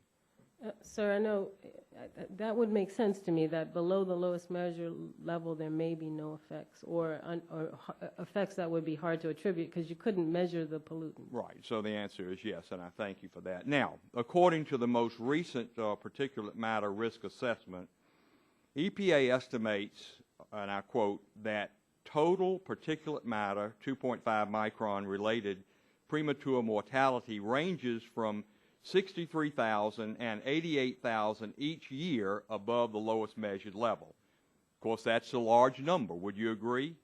63,000 to 88,000? It's a lot of premature deaths. It represents, in fact, Madam Administrator, between 3 and 4% of all deaths in the United States annually. But now I turn to the recent transport rule, which, of course, we have concerns over, and to its estimates of benefits which involve almost all particulate matter, and note that the benefit range between 130,000 and 320,000 deaths per year. That's quite different from EPA's own integrated science assessment. So how do you explain that? I'm sorry. Well, let me say it again. The most recent transport rule and to its estimate of benefits, which involve almost all particulate matter. And note that the benefits range between 130,000 and 320,000 deaths per year. As I said, that's quite different from 63,000 to 88,000 from EPA's own integrated science assessment. How do you explain that delta? The number I have, sir, is 13,000 to 34,000 avoided premature deaths under the cross-state air pollution rule. Perhaps our numbers should be reconciled, but that's what I have, and I believe that's directly from the rule and the regulatory impact analysis. Well, I would like, Madam Administrator, for you to clarify that for me, and I would appreciate that very much. Because the question becomes, and as I said at the outset, is the EPA modifying the numbers to exaggerate the benefits? Is the EPA claiming benefits below the level where the data support such claims? How can EPA promulgate rules and put out numbers that represent 2- and 3-fold increases over the agency's own scientific assessment? Would you agree, Madam Administrator, would you agree that this does raise legitimate questions about overestimating the health benefits? No, respectfully, because I don't believe I agree with your numbers, sir, so I can't agree with your premise. Well, you know, it was briefed not long ago by scientists who said simply, these are scientists who study fine particle pollution, that if you could reduce the levels down to levels that would be considered doable technologically, you could have an impact on public health. Let me interrupt you just for a second, Madam Administrator. With all due respect, and I do respect you, I've only got, in fact, I'm a little bit over time, but it's kind of like this business of the stimulus bill saving jobs. It didn't grow jobs, but of saving jobs. And you put out numbers in regard to saving lives. That's much more important, and that has to be accurate. So thank you for getting that information to me in a timely manner, and I know I've gone over, so yield back. Gentleman's time has expired. Recognize the gentlelady from Florida, Ms. Castor. Welcome her to the hearing. Thank you, Mr. Chairman, and thank you, Madam Administrator. You know, coming from Florida, we really appreciate our clean water and clean air because jobs and the economy are directly tied to having clean air and clean water. And I just have to, you know, this past week on Monday was the 1-year anniversary of finally closing off the BP Deepwater Horizon well, and there's no better example to explain why rational regulations need to be in place to protect not just the environment, but when the environment is tied to the economy and jobs. And I know of the last 30 years even, we've seen a very predictable pattern. When the EPA goes to carry out the direction of the Congress under the law and the will of the American people, there's this typical tug of war that ensues. You'll propose a regulation, then certain industries will weigh in, local citizens, maybe the Heart and Lung Association. And I think this is very healthy. I think a robust exchange of ideas and looking at all of these regulations is essential to getting to the right result. It can be messy and it can be very contentious sometimes, and sometimes folks here in Washington have very high-paid lobbyists that can weigh in, and it's important to have a balance from people at home that oftentimes don't have the same voice. But I think if EPA sticks to the science, and if you fairly consider all industry points of view, and you consider rational alternatives, is there a less costly alternative? I think if we follow the science, we'll get to the right point. And I'll have a couple of examples. When EPA announced plans to control benzene emissions from chemical production plants, remember that industry claimed pollution controls would cost over $350,000 per plant. But instead, technological innovation led to replacement of benzene with other chemicals, and the compliance costs turned out to be zero. Administrator Jackson, is this sort of innovation unusual in the face of new environmental regulation? No, and indeed, to the contrary, it is the pattern. For example, the industry overstated the per-ton cost of the acid rain trading program by a factor of 4. And what happens is that once industry puts its mind to complying instead of fighting, they learn to do it in a way that is more cost-effective than the current technology, and we get both cleaner air and water and jobs as well. And there's a great example just in my home district from decades ago. We had a coal-fired power plant by the local electric company. They were in litigation, and rather than proceed down litigation, the business took a hard look at the new technologies available to clean the air, and to settle that, they invested in the new technology on scrubbers. And this has been the best business decision for them. Not only has it earned them great PR, but has cleaned the air. It's right on Tampa Bay. The health of Tampa Bay has improved. We don't have as much atmospheric deposition coming onto the water. And I think oftentimes if the science and technology proves out to be the best business decision. Another example, when EPA announced limits on fluorocarbons in vehicle air conditioners, the auto industry insisted they would add up to $12,000 or $1,200 to the price of every car. But the real cost turned out to be as low as $40. So in that case, did the benefits to eliminating chlorofluorocarbons outweigh this $40 cost, in your opinion? Yes, I'm sure they did, although I don't know the exact ratio. But because the cost was so much less, they already outweighed it when we proposed the rule, but the happy coincidence of innovation is that it's much cheaper than we expected. Why do you think this is the case? Why do affected industries and their high-paid lobbyists up here, why do they so often overestimate the costs? There's become this dance that's done inside Washington where we propose public health protections in accordance with the law, and then the costs are overstated, and even though the history shows that is not the impact, it seems to me to be devoid of concern for the real people who would be most effective, and that's the American people who want clean air and clean water, and of course they want jobs as well, and I believe we can have all three.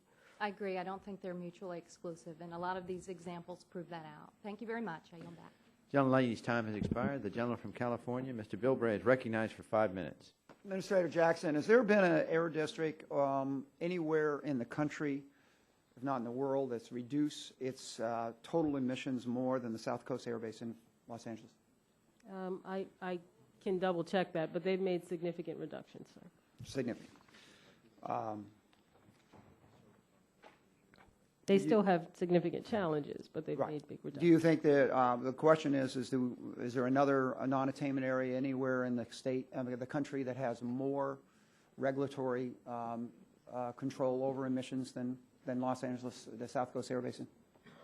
California, because of their specific challenges, I think has older and probably more well-established air pollution regulations in general. And are you aware also, too, that California and the Air Resources Board and the air districts have been the leader in, not just nationally, but worldwide in air pollution reduction? And yes, technology. And technology and moving forward on trying to address public health issues associated. And you are aware that we have one of the highest, except second only to Nevada, unemployment right now. 12 point plus. I'm sorry, sir. Okay. Look, both sides can talk about denial of impacts, health-wise, economic. Let's be upfront. Anybody that straight-face says we can do these regulations and they will help the environment and drive the economy is still playing in our 1970 illusion that there isn't an impact on both sides. And I don't think either side should be in denial that there is a cost to the economy and a benefit to the environment. And if you retreat on some of these environmental issues, there's going to be an impact on the environment and health and a benefit to the economy. It goes back and forth. The concept that we can pull this off, we've been playing this game in California long enough. We've done extraordinary things in California to try to make it both work out. There is a cost, and there's a cost both ways, and I think that seriously we need to address that. Now let me ask you, and that's why the dialogue here gets polarized. I want to bring this back to there's cost and benefit. Don't deny the cost, don't deny the benefit. Now my question is, in the 1970s, isn't it true that through environmental regs and fuel efficiency regs, the federal government drove the private sector towards diesel operation for about 5 to 6 years? They converted their fleet to a large degree over to diesel. Oh, I can't confirm that, sir. Okay, well, I'll confirm it for you because I think those of us that are old enough to remember that will remember that hideous experiment. That was an environmental regulation that drove the private sector to diesel, which you and I know is a very, very toxic emission, a very big health issue. And it was a major economic and environmental mistake that we made. And there are impacts on that. I'd like to shift over from the other side as somebody who's been on the rulemaking, actually been in the regulations. What is the responsibility or what is the participation of local and state and county government operations in the implementation of these rules? And I'll point that out. You're the Environmental Protection Agency. You're not the EDA. You're not the Economic Destruction Agency. What is the local and state responsibility in addressing air pollution and toxic emissions, and what is their major goal and participation in this process? And please make it short. Okay, at a minimum, state governments are primarily responsible for implementation of most aspects of the Federal Clean Air Act. Some states have their own laws, and in the case of California, local and county governments do as well. How much reduction have we had in government operations and procedures in emissions in a non-attainment area like the LA Air Basin in comparison to the private sector reduction?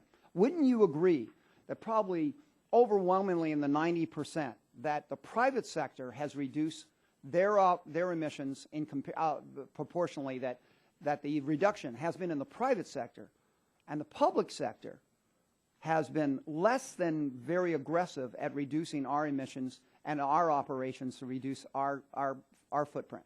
Sir, I'm not sure I understand the question, but the private sector has not done it voluntarily. Let me give you this. If the EPA had a scientist coming out of Kansas that could tell you that you could reduce the emissions from autos by 20% with a single regulation, don't you think the EPA would be very interested in looking at implementing those rules?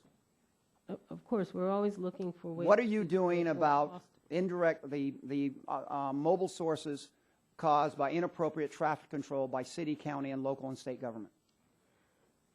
sir, we are implementing the Clean Air Act, and we allow states to come up with implementation plans to determine how best to reduce most forms of air pollution.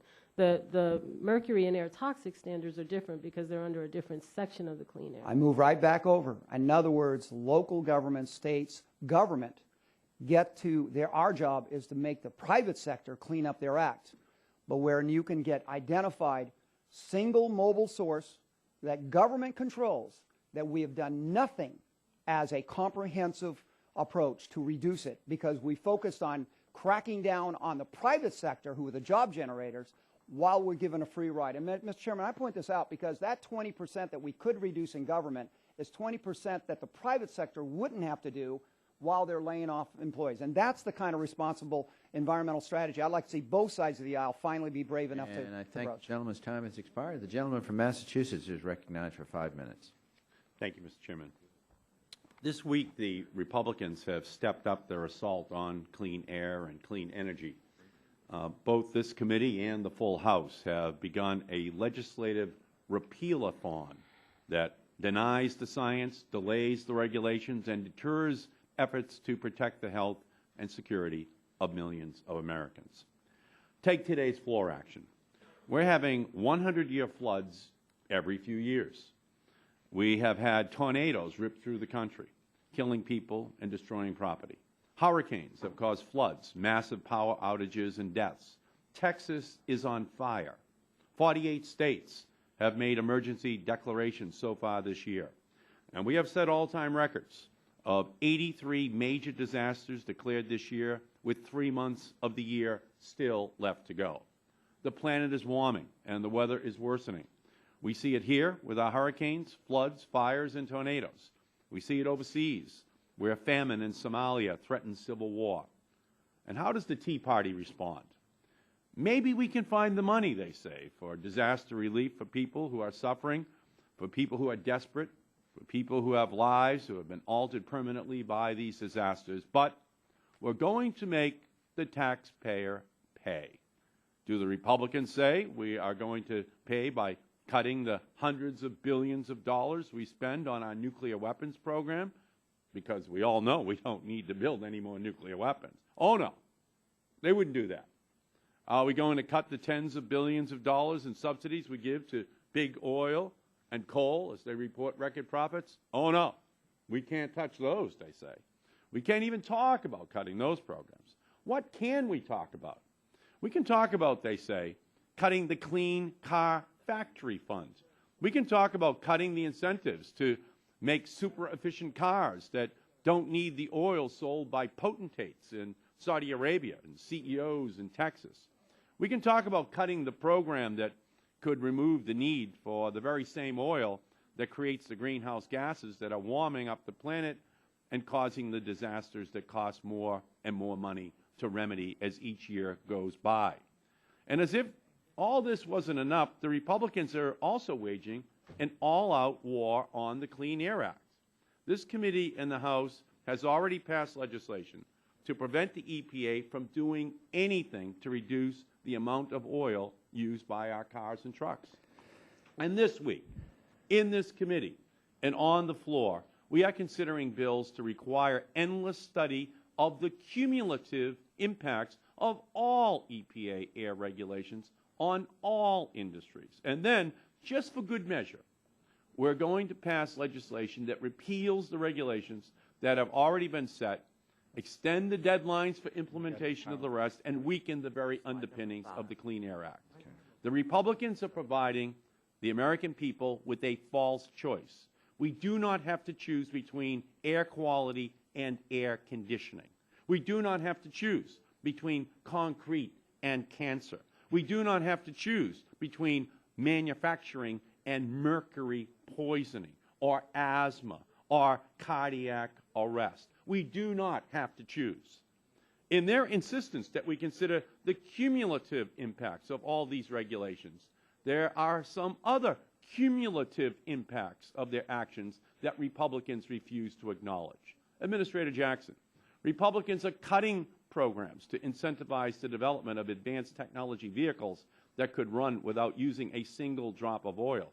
They're also passed legislation preventing EPA from moving forward to require a 54.5 miles per gallon fuel economy standard by 2025. When you look at this cumulatively, as Republicans say we must, do you think these actions would help or hurt our efforts to reduce our dependence on foreign oil and back out that which we take from OPEC and funds those countries' governments?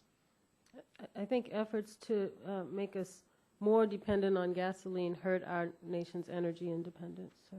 Cumulatively, what are the benefits of cleaning up particulate matter? Does that help or hurt our efforts to battle cancer, to battle the impact that it has upon the health of people in our country? Particulate matter or soot causes premature deaths. It doesn't make you sick. It's directly causal to dying sooner than you should. So the impacts of delaying efforts, cost-effective efforts, I might add, to address particulate matter are more people dying sooner than they should. How would you compare it to the fight against cancer, reducing particulate matter? Yeah, I was briefed not long ago. If we could reduce particulate matter to healthy levels, it would have the same impact as finding a cure for cancer in our country. Can you say that sentence one more time? Yes, sir. If we could reduce particulate matter to levels that are healthy, we would have an identical impact to finding a cure for cancer. That's a pretty good cumulative impact. Well, and the difference is we know how to do that. And the Republicans are also proposing to delay and weaken standards that would remove toxic chemicals like mercury, benzene, cancer-causing dioxin, and lead from industrial polluters. Your regulations clean up cement plants. When you look at these health effects cumulatively, as Republicans insist we must, and the Tea Party insists we must, would we be avoiding the thousands of deaths that otherwise would occur? Gentleman's time has expired. And that's $2 trillion in health benefits a year beginning in 2020, sir. Okay, and that's just some of the rules. I thank you, gentlemen. I'm glad he finally got to his question. Well, I was asking, well, let me just say this, for the sake of the discussion. Mr. Bilbray did not ask his question until 1:05 after the time, and Mr. Gingrey did not ask his question until 26 seconds after his own. I'm glad you noticed. If you would have notified them as well, then I think I probably would have understood what the rules were. And there's no rules. You can do what you want on your 5 minutes. I appreciate it. Thank you. Mr. Griffith from Virginia is recognized for 5 minutes. Thank you. When you say reduce particulate matters to levels that are healthy, what is that level? I don't have it in my head right now, but we'll get it to you, sir. And can you tell me, when you're getting that information, at what point in history we were at that level? Because isn't it not true that a lot of particulate matter exists from natural causes? Some amount of fine particulate matter, but most of the natural causes of particulate matter are coarser, and so dust. When you hear about dust storms, there is some particulate matter, of course, that's emitted naturally. Sure. So if you could give me a date as to when the Earth achieved that maximum healthy level, I'd appreciate that. At some point back in the past, I'm sure your scientists can help you with that. In regard to mercury, we've heard a lot about mercury today, but the Department of Energy says that when it goes back and looks at mercury, and this was just found on the Department of Energy's website, that even in 1995, coal-fired power plants in the United States contributed less than 1% of the world's mercury in the air, and that since that time, we've actually dropped. And I guess my question is because we hear this all the time in this committee, that we must be against clean air, that we must be, because we don't support all the EPA proposals, that we must be for dirty air. In fact, I believe Chairman Emeritus Waxman said yesterday this was Dirty Air Week. The Republicans had declared this Dirty Air Week in the legislature. And so I guess I have to ask, even though I know the answer in advance, you would not submit that being opposed to some of your regulations means that you're against clean air, would you? It certainly depends on the regulation, sir. You would not submit that the President is against clean air because he opposed your proposed ozone rule, would you? No, sir. I wouldn't think so. Or clean water? No. Wouldn't that be correct? All right. And so when people make blanket statements that because they oppose an EPA, some of us oppose an EPA regulation, that doesn't mean that we're necessarily in favor of dirty air, does it? It depends on the regulation, sir. All right. But clearly on ozone, we wouldn't have been in that category. And in regard also, there was a comment earlier that somebody wanted to know, you know, we call these job-killing regulations. They want to know where the jobs are. And I can submit to you some jobs from the 9th District of Virginia that have been lost by virtue of some proposed regulations if they go into full effect. But isn't it true that your own analysis shows that the Boiler MAC and Cement MAC proposals will in fact cost jobs? Isn't that not correct? They create some clean energy jobs, but they also have a certain... That's not entirely correct, sir. The jobs analysis for the, you well, mentioned either people are Boiler going to MAC? lose jobs or they aren't. Do they lose jobs or not? Well, sir, we do an analysis. There's a range, and it ranges from a gain of 6,500 jobs to a loss of 3,100. It is not a perfect science to look at this. The jobs analysis that we do, we try to be as precise as we can. But you are aware that in regard to some of your rules that various power plants across the country have already announced shutdowns of power plants and a net loss of jobs. You are aware of that, are you not? Many of those plants are making business decisions. Are you aware that they are laying off people? I am aware of the fact that plants need to make business decisions so that they can stop polluting the air. Can I then assume that you are not? I mean, I'm just asking a simple question. Either you I'm are aware of that the they've laid off- announcements. I'm you're aware aware of their announcements. Thank I you. don't necessarily believe That's- their announcements are always fair or accurate. Okay, but you are aware that they've announced layoffs, and the communities are concerned about the layoffs of high-paying jobs in those, in my district, rural areas where the high-paying jobs are not common. You would agree with that? I'm aware of their announcements, and I know that some of what's in their announcements isn't accurate or fair, and some ways Do you certainly think that the Department of Energy is accurate and fair when it says that only 1% of the mercury if in the world's atmosphere is coming from coal-fired power plants in the United States of America? Are you aware of that? I heard you say it. I would like to see their website before I agree to it. How do we do this, Mr. Chairman? Do I just hand her the article? All right, there you go.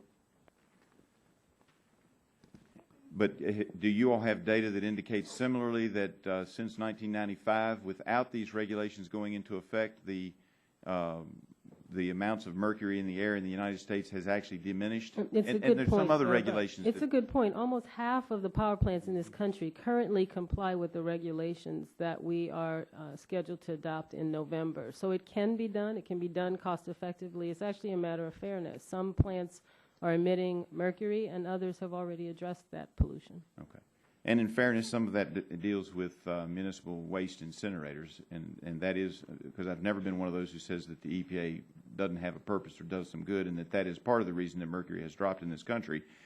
But we are already at fairly low levels, and the balance that we have to make as policymakers, as your president made on the ozone rule, is between deciding whether the gain is worth the cost, and when the cost is people not having jobs and being in poverty, as we've seen that rise in this country, you can understand why many of us are concerned about the rise in poverty. You can agree that is a negative, would you not? In your considerations, I'd ask you to look at benefits that are between $59 and $140 billion for a rule that costs $10 billion in the year 2016. That's what the benefits of the mercury and air toxics rules are estimated to be. Gentleman's time has expired. The gentleman from Louisiana, Mr. Scalise, recognized for 5 minutes. Thank you, Mr. Chairman. Thank you, Administrator Jackson. What'd you do to your leg? I tore my ACL playing the basketball TV when the Saints last lost week. to the Packers, did you? The Packers game was a little rough, but we had redemption against the Bears, and we're going to do well this weekend too. That's right. I'm glad we can agree on that. We definitely do. I wanted to ask you. You know, we've been talking about clean air, clean water, and all of us.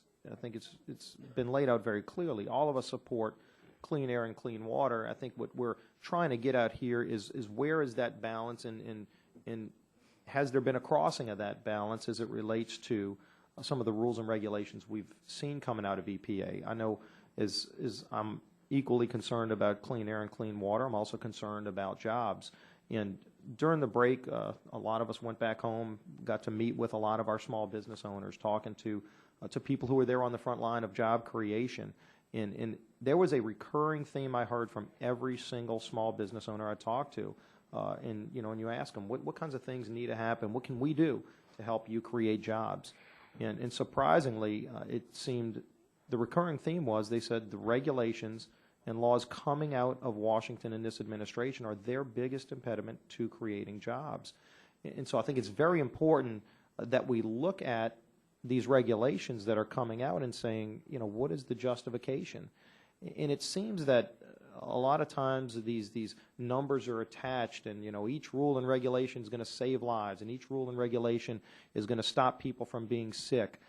You know, and those are all lofty goals, but unfortunately, it seems like they're numbers that are being arbitrarily thrown out just to justify a radical regulation that really has nothing to do with improving health and safety. And, you know, and I'll start with the ozone ruling. What were the justifications that you made when you came out with and proposed that rule? How many lives was that going to save? How many sick days was that going to prevent?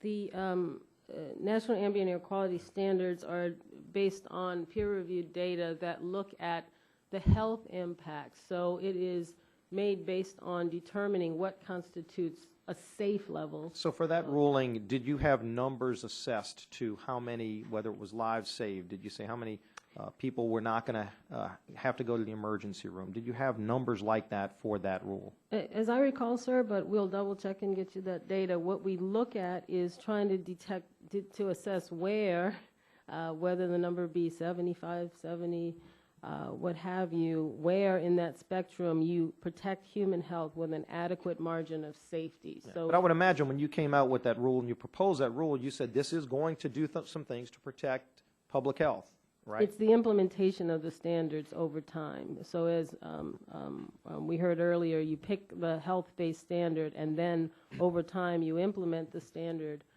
to achieve that level. Right. And so I'm using that as an example because, you know, for those of us that agreed with it, before the president made his decision and came out with his executive order saying we're not going to go forward with that, there would have been people on the other side who said, oh, you know, y'all just don't care about public health. Look at all those lives we would have saved, you know, and y'all are trying to block that rule from coming out.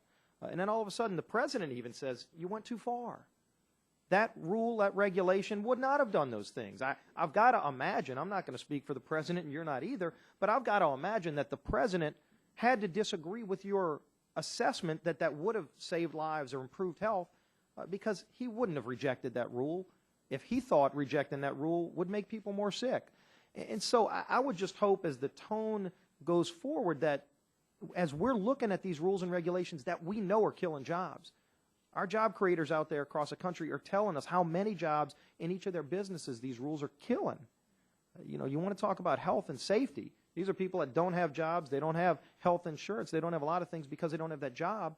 And then you look at the assessments that are made by EPA, and even the president acknowledged clearly that the things that you're saying weren't accurate, at least to his belief, to our belief, because he rescinded the rule. He wouldn't have rescinded the rule if he thought that was going to do something to improve health. So I hope as we're looking at these rules, we can at least have an understanding that all of these things should be put on the table.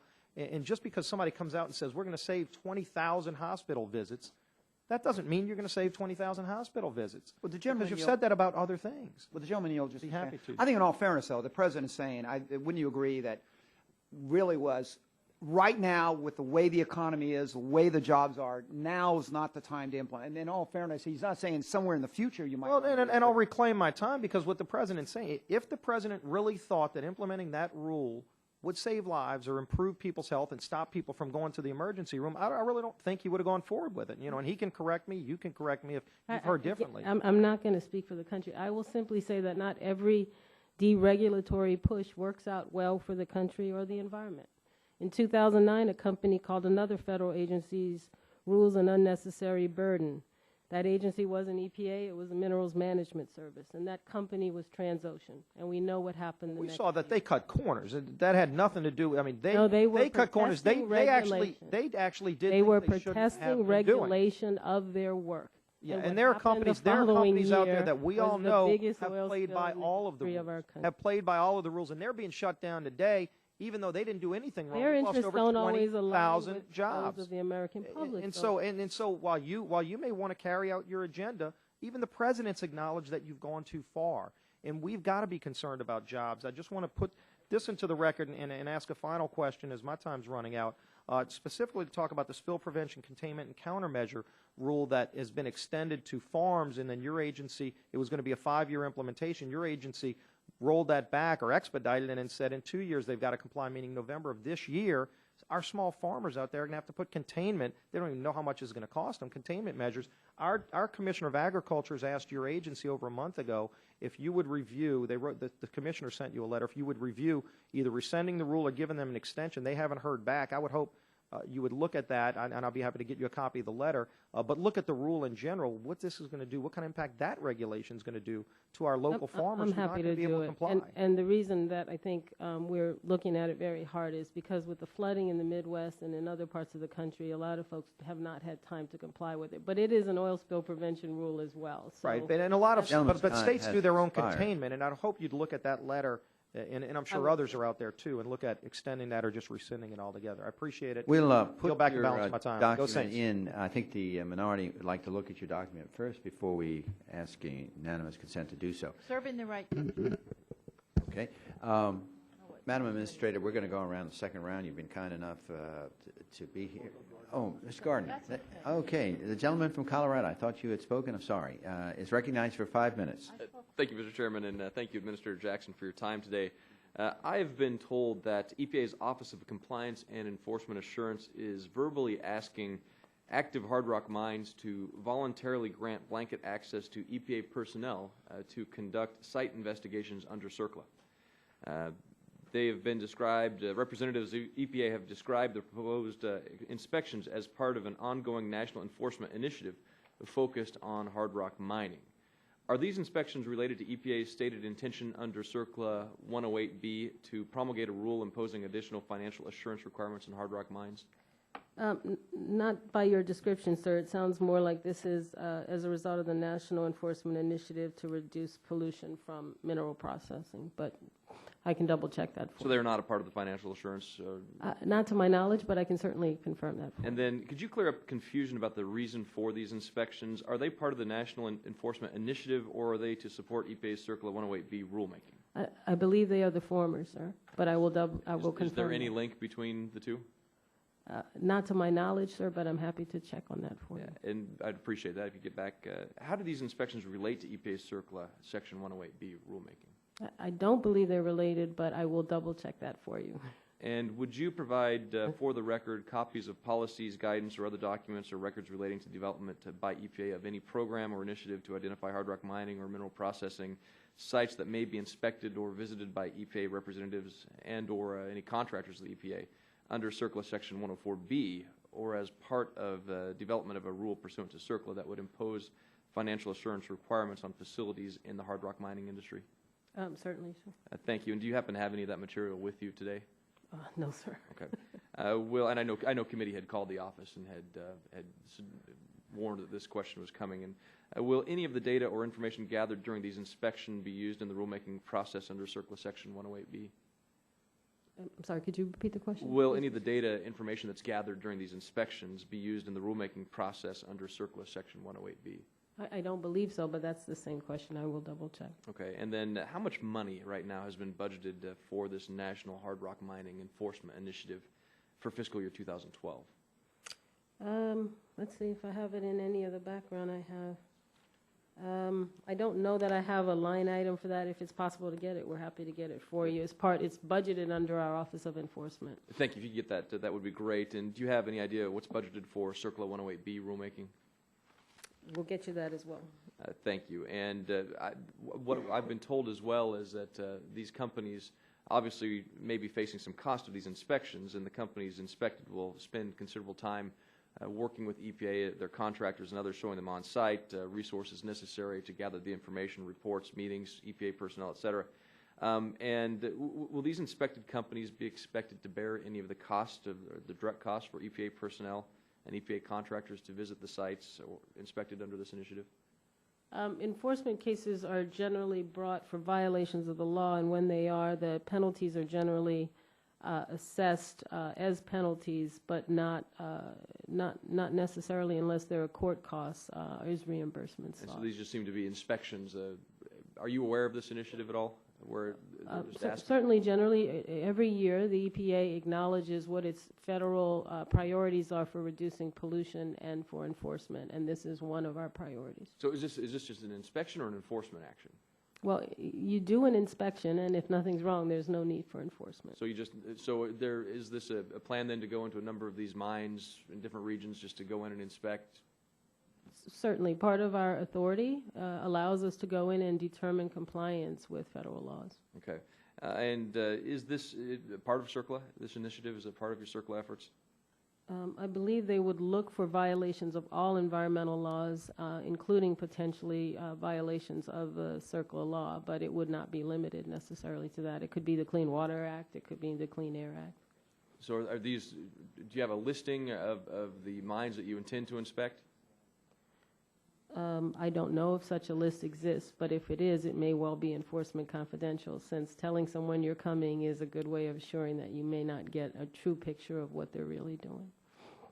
And then just a couple questions on energy prices.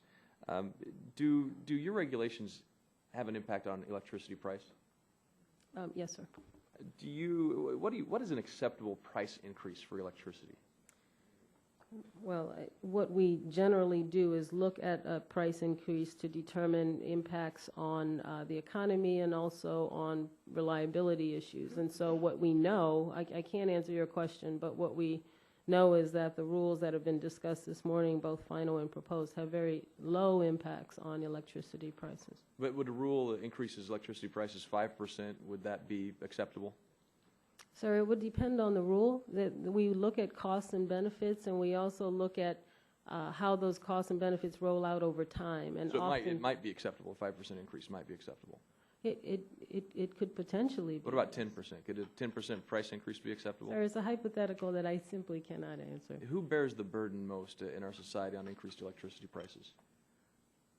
Who bears the burden? Yeah, who do you think it hurts the most? The ratepayers pay for electricity. Does it hurt poor? Does it hurt poor more than a disproportionate share of our population? Of course, for people for whom energy is a large section of what they spend, then the answer is yes. Increased electricity prices impact poor more. Gentleman's time has expired. Other parts of the population.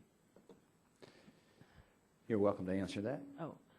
Yes, it can. If it's a greater portion of their disposable income is used for energy, then they can be hurt more, certainly. We are now finished the first round. We're going to have another round. As you can see, there's less members, so it'll go quicker. And I'll start with my questions. A small business person came up to me and talked to me about the EPA rule called the MUD rule. I'm not sure you or anybody else knows about it. In the event of construction of a site, there's stormwater that is storm water that washes off or may wash off. EPA has stipulated exactly how construction of the site, including the layout of the mud, has to be. And of course, this increases the cost of construction and creates liability, particularly in light of the fact that EPA says if you don't comply, it's $37,500 every day for every infraction.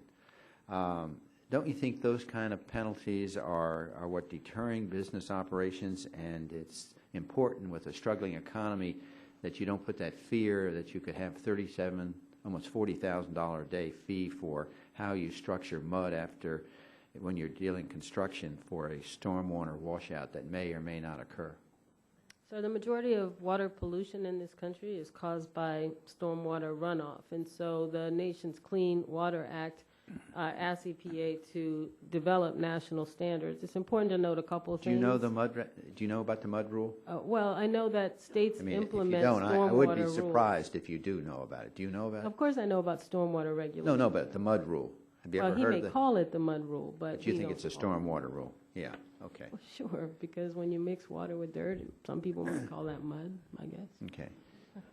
But in light of the fact you just said yourself here that we've had 40 years of impact of the Clean Air Bill and it's worked pretty good, and yet you seem to be pretty strong on increasing more regulation, even with your own admission that the Clean Air Act has been working for over 40 years. So, I mean, it's just, but I'm trying to give you an example, a specific example where this stormwater Act is really creating problems and scaring for small people that are construction. Well, and the 37,000 or whatever figure he cited per day, sir, I'd be happy to talk to him, but those are probably the statutory maximum penalties under the Clean Water Act, and I am not aware of any specific incidents where that's been levied, and certainly I'm happy to look into your constituents. How many employees do you have? We have somewhere over 17,000. I think we maybe I think just it's almost shy of 18,000. Yeah. And what is your yearly budget? It depends on you, but Yeah, I let's believe our budget this year is $8.4, $8.5 billion. Okay. And those 18,000 employees, do you do town meetings? Do you ever get around to see what those 18,000 employees, I mean, do you have a strong feeling that those 18,000 people are needed? I mean, we just had admissions that the Clean Air Act's working. It's worked over 40 years. Do you think we need to continue to have 18,000 employees at the EPA? I think we should operate as Do you think you should have more? No, sir. I'm not advocating for more employees, and in fact, I'm sure, as you'll see in budget discussions, EPA has been losing employees. Mm-hmm. Would you agree that the EPA has a responsibility to communicate with the appropriate experts when assessing the impact of its rules? I think you would agree with that. Yes. Okay. Would you agree that the Federal Energy Regulatory Commission, FERC, is the authority on electric reliability in the federal government? Would you agree with that? I think that's a fair statement. Do you believe that the EPA, with respect to electric reliability, has the same level of expertise, engineering skills, and knowledge of electricity markets and systems as FERC's staff? No, but I do think we know our rules better than FERC staff, so it requires us to work together to look at real So you don't impacts think on FERC reliability. knows the rules better than you do? No, I said our rules. Your I think rules, they know okay. their rules, and I Okay. think we know our rules, and I think we have to work Well, together to what about ensure with respect to reliability. electric reliability? Well, that's their domain, and so, Okay, so I you would think agree. they work very closely on that. I think I have a slide here. I think it's slide number 5. Is that up? Yeah. If you look at the estimates, do you have a copy there? She does. I think we just gave you a copy. Look at the estimates from FERC assessing the cumulative impacts of the EPA power sector rules compared to EPA's analysis. Which should the public trust? Well, sir, I'm familiar with that particular FERC study, and I know that the chairman has already testified that it is based on bad information. It looks at proposed rules that were never adopted, and it looks at worst-case scenarios that aren't accurate. So I don't think that it should look at this data as being as accurate as EPA's in this case. Chairman, where did this chart come from? It doesn't, I don't know, have an attribution. Is there an attribution for the chart? I think it's FERC staff gave us this, if that would be possible. Let me just, before I finish here, just make an observation. On this side of the aisle, the Democrats keep saying the Republicans don't care about clean air, clean water because we oppose some EPA regulations. But I'll give you the mud rule, for example, where the Republicans do object to that. But the president himself has come out against these proposed ozone rules. And could you say under that scenario what the Democrats are saying, just because the president come out against the ozone rules, that the president against clean air? Is the president against clean water? Of course not. Of course not. So I think it's hyperboloid for the Democrats here to indicate that the Republicans don't care about clean air. But the question is that the president, and I think Republicans agree, is the continued fading in this economy, that EPA regulations are continuing to hurt this economy and costing us jobs. And there has to be a balance. And I think Republicans drink the same water, we breathe the same air as Democrats, and so does the president. We don't accuse him of the things that the Democrats are accusing us. And frankly, the president recognizes, as Republicans do, that we need to throttle some of these regulations so that we can get this economy going again. And with that, my time. Mr. Chairman, the president supports the mercury and air toxic standards, and he supports the cross-state air pollution rule strongly. Well, I understand, but this ozone rule that you wanted to propose, which he's asked you to stop, is an indication to me that he can't be, because of this, you can't accuse him of being against clean air or clean water, is what my point is. And the Democrats are just saying because we're against some of these regulations, including something like the mud rule, that, it just doesn't make sense. With that, I recognize the gentlelady from Colorado. Sorry, Mr. Chairman, we're trying to figure out the genesis of these slides that you guys have been using today. We'll keep working on that.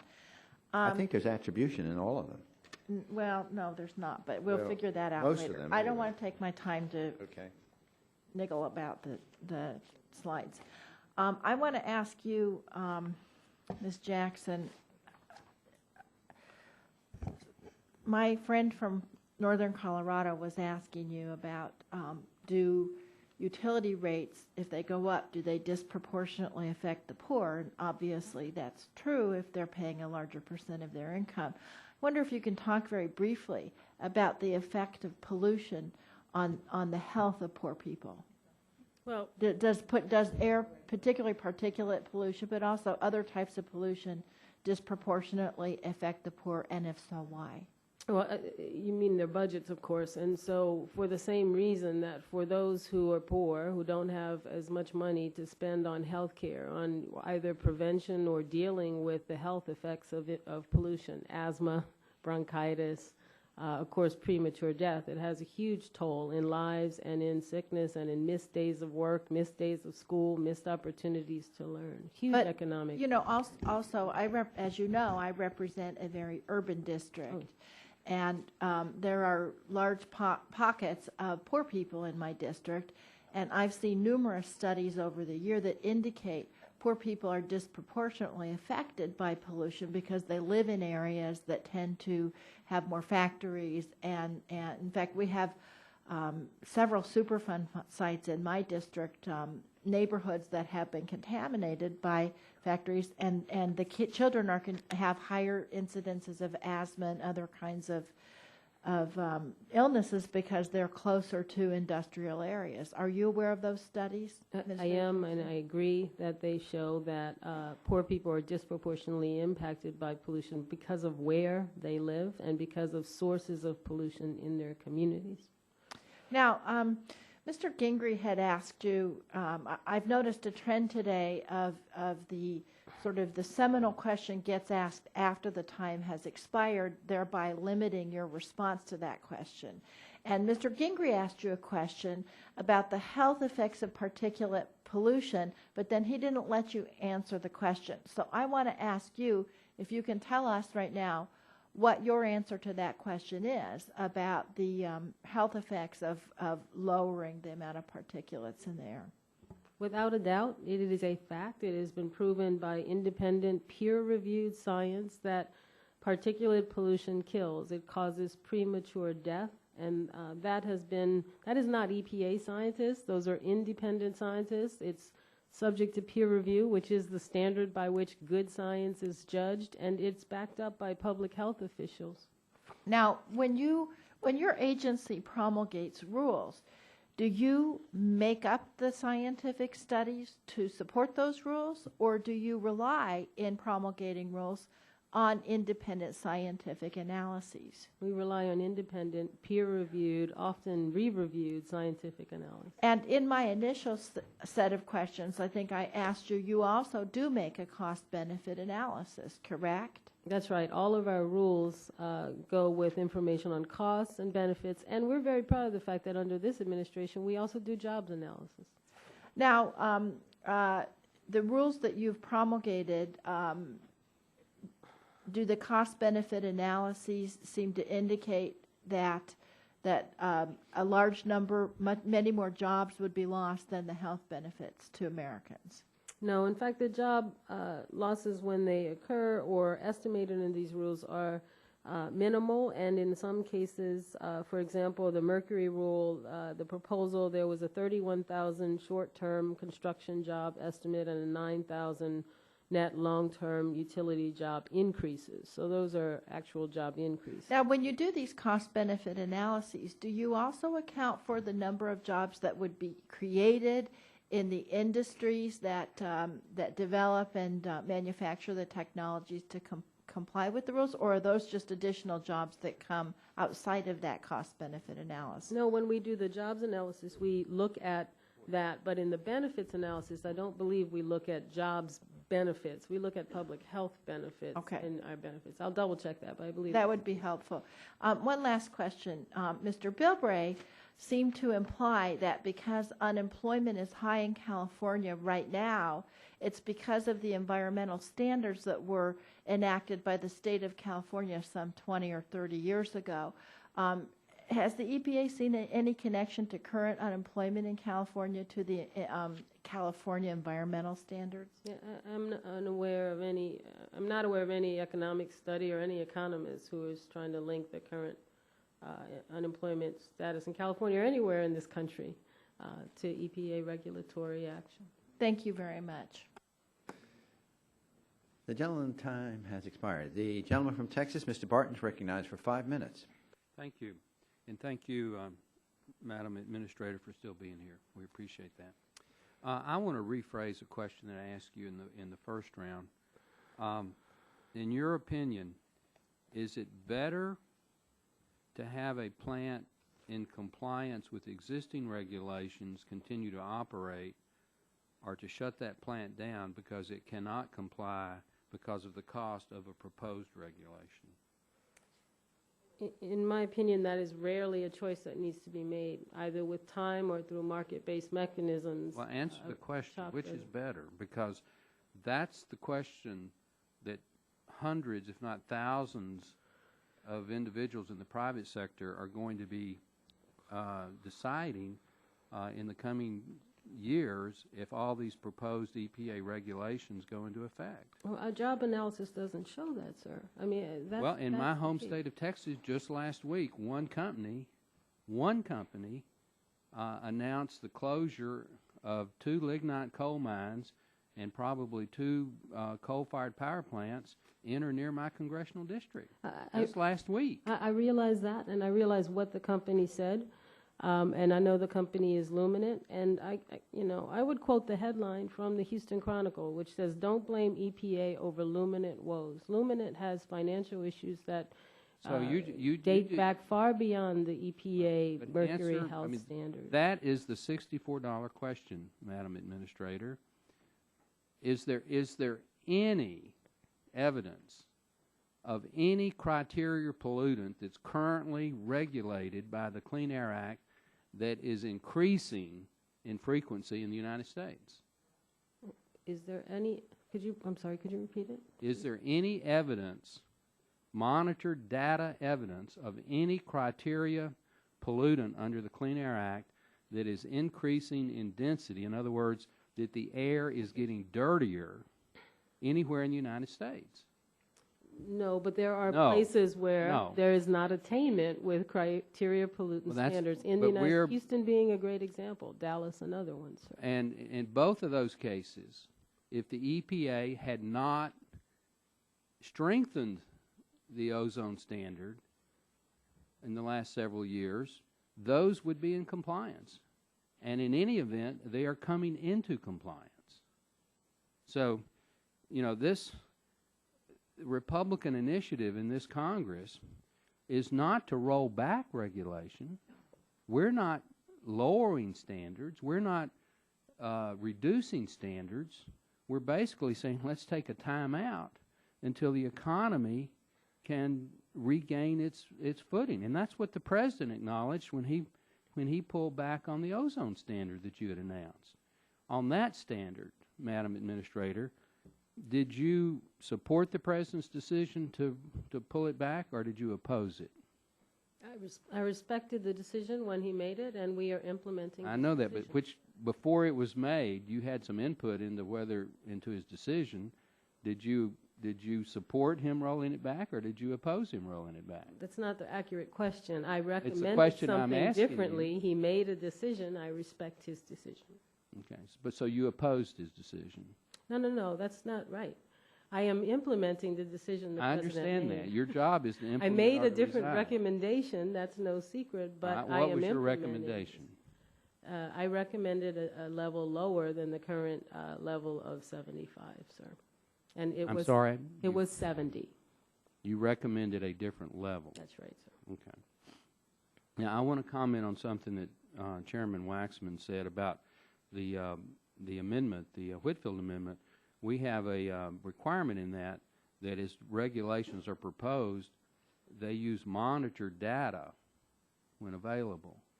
why would you oppose using monitored data when it's available as opposed to model data, which is not based on the real world?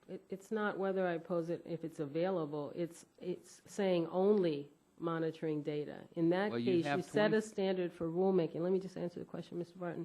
That is impossible to meet, and so you would forego all the health benefits for the eastern third of the country. You would indeed. There's not a power plant. There's not a my power belief plant as or head a of the chemical EPA plant is in this that country you would not have a cross-state isn't monitored 24/7. Yes, but to determine whether or not the sulfur dioxide emissions coming from plants in Texas are affecting Illinois or affecting Louisiana, we do modeling. Well, and that modeling is reviewed. That's not what the amendment says. You can use a model, but you input monitored data. You input real data into the model. You don't use modeled data. That's what we're trying to get at. And in the case of this cross-state air pollution rule for Texas, it's the EPA model data, not the monitored data in the state of Texas or in Illinois or Michigan. The monitored data says they're in compliance. The EPA model data says in 2 cases they may not be. The model data show that the transport from the plants in Texas are affecting and will cause non-compliance downwind. Air blows across the country from west to east, and the emissions in Texas, the second highest source of SO2 in the country, affect places other than Texas. Most of the time in Texas, the prevailing winds are from the north to the south, Madam Administrator, not from the south to the north. Hit my home area of New Orleans. I mean, yes, but it does blow. No. The wind blows pollution across and around the country. My time has expired. I thank the gentleman. Gentlelady from Illinois, Kowski, is recognized for 5 minutes. I wanted first to correct what I think was implicit, Mr. Chairman, in what you were saying, that somehow FERC opposed the rules that are affecting power plants. And I just want to quote some of the testimony at a September 14th hearing of our Energy and Commerce Committee. The experts did set the record straight. The Federal Energy Regulatory Commission Chairman John Wellinghoff told the committee, quote, "We do not need to stop these rules from going forward. I think these rules are appropriate. These rules, in fact, do what needs to be done in this country."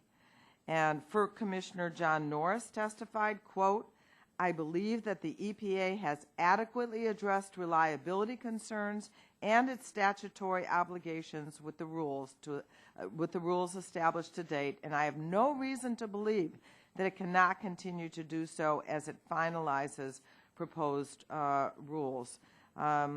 We had former DOE Assistant Secretary for Policy saying there's no reason to delay the implementation of the Clean Air Transport Rule or Utility Toxics Rule.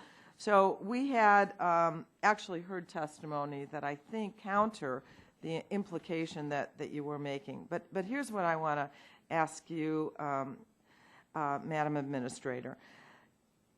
You identified 35 regulations that will be subject to a near-term review process designed to streamline and update the rules administered by the EPA. Is that right? That is right. And I'm wondering if you might be able to highlight a few of the rules that you intend to update. We have 16 short-term reviews that we're taking work on this calendar year, 2011. Those include equipment leak detection and repair rules to reduce the burden. That suggestion came from API, the American Petroleum Institute. Increasing regulatory certainty for farmers. That's working with USDA and states. Electronic reporting, which I believe came in from the regulated sector under a variety of statutes. Vehicle regulations, harmonizing requirements, and the list goes on. I could certainly submit. No, and actually, I would like to make sure that part of the record does include, Mr. Chairman, the list of the 35 regulations that will be subject to near-term reviews. Does the gentlelady have a copy of those? Can we get those? I can certainly, can I just keep them until the hearing's over and you're Sure. welcome to You certainly send them in to us. So I guess what the point I wanted to make is that regulatory efficiency and effectiveness is a part of your agency's processes, always has been, if I'm right, a part of your processes. Is that correct? It has been, but we're also complying with the President's order to do a retrospective look back, and that will be done every 5 years.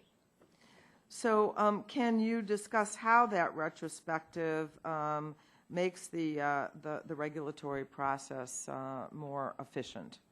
Well, as the President said, regulations are on the books, and it makes good sense for agencies to constantly be scrubbing through them to ensure that as technology changes, as we've moved into a computer age, for example, or as a great example, cars that now have secondary vapor recovery on their gas tank, having it on the actual pump, it just becomes redundant. So there's clearly opportunities, which we found in our 20 public meetings and 2 public comment periods for places to make our rules more efficient and less burdensome. So there was some question about whether industry has that kind of input, and you actually went out and solicited that, not just in the comment periods, but beforehand.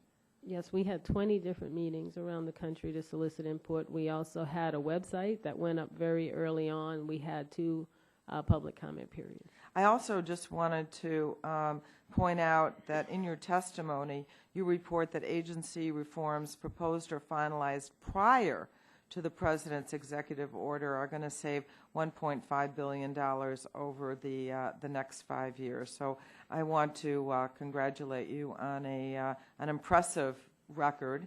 And I think, and again, any implication that the EPA is looking just to maintain in place or even propose regulations that are redundant in any way not necessary to your mission, just not true. Thank you very much. Gentlelady's time has expired. The gentleman from Texas, Dr. Burgess, is recognized for 5 minutes. Thank you, Mr. Chairman. And again, Mr. Jackson, let me thank you for your indulging us the second round of questions today. You may be familiar that members of the Texas delegation on a bipartisan basis of this committee met with Mr. Sunstein of Office of Management of the Budget right before the August recess concerning the cross-state air pollution rule and the seeming insensitivity to the problems that were going to exist in our state. So have you communicated with Mr. Sunstein, the Office of Management of the Budget, about these regulations and the burden that they impose? I'm aware that the meeting happened, and I believe we had staff from the relevant program at the meeting. And so what should members of the Texas delegation expect as a result of your discussions with Mr. Sunstein? Well, we've also, not me personally, but my deputy met with, I believe, members of the delegation. I believe that's right, last week, but I know he also met with the TCEQ, ERCOT. We've had several meetings. I've been in 2 with Luminant itself, and we also, of course, have companies like NRG in Texas who say they can comply. So we're in discussions with a number of entities in Texas. Will you provide us and the committee staff with the minutes and memos and emails concerning those meetings between yourself and the Office of Management of the Budget? I didn't say I had a personal meeting. I did not have any, but if there is anything with my staff, absolutely. The agency has. And can we have the access to that information, the committee staff here? I believe so. As long as it exists, we can get it to you. Let me. You testified in response to an earlier question about the. I think Mr. Stearns asked you. Oh, and to be clear, you mean minutes of the meeting with the Texas delegation? No, minutes of meetings or communications between. Oh, between us and the White House. That I'm not sure we can provide, but we can certainly look and see if we get a request. It seems as if the White House is serious about regulatory reform. This is something where all parties should be anxious to work together, and it shouldn't be this adversarial relationship to try to get a problem solved.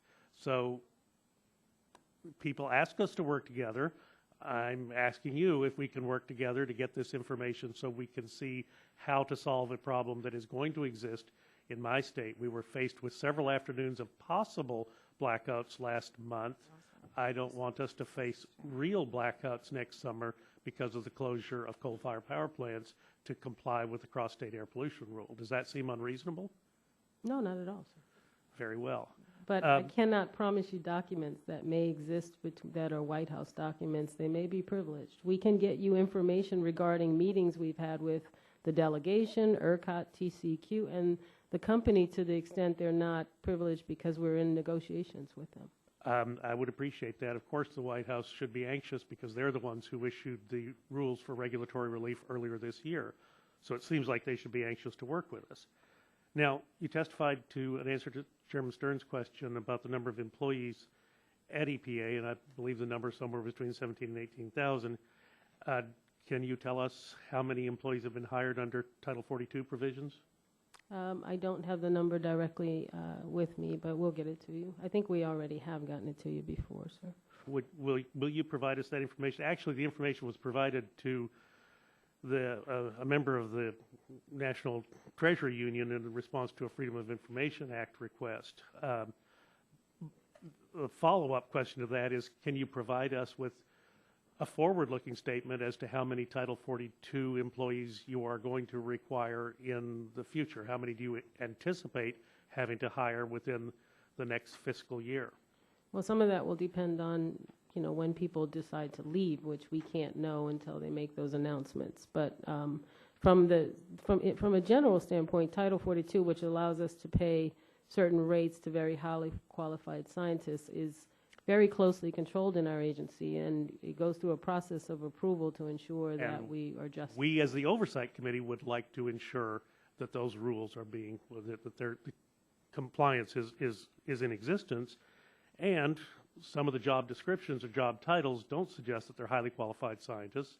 They may be, forgive me, but relatively run-of-the-mill scientists. So if we're paying top dollar for biologists in this employment environment, maybe we ought to have an additional look at that.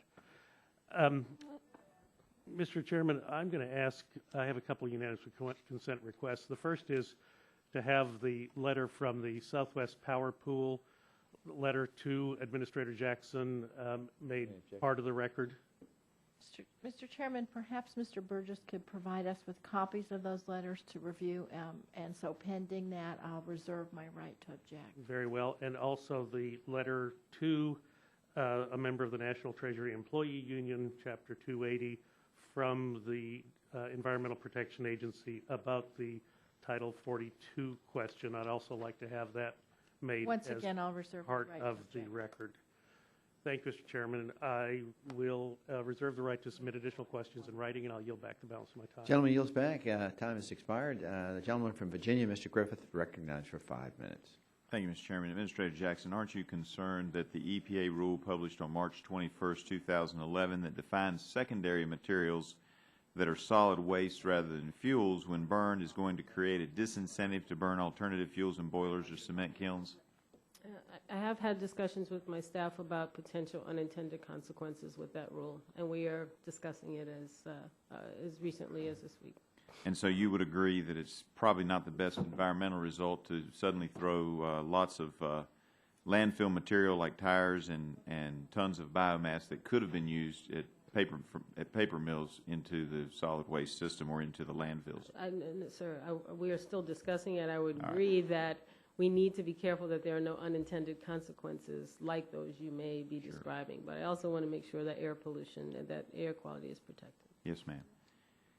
And let me stretch out a little bit, and let me ask you this: Did the Solyndra plant in California have to comply with any EPA regulations that you're aware of?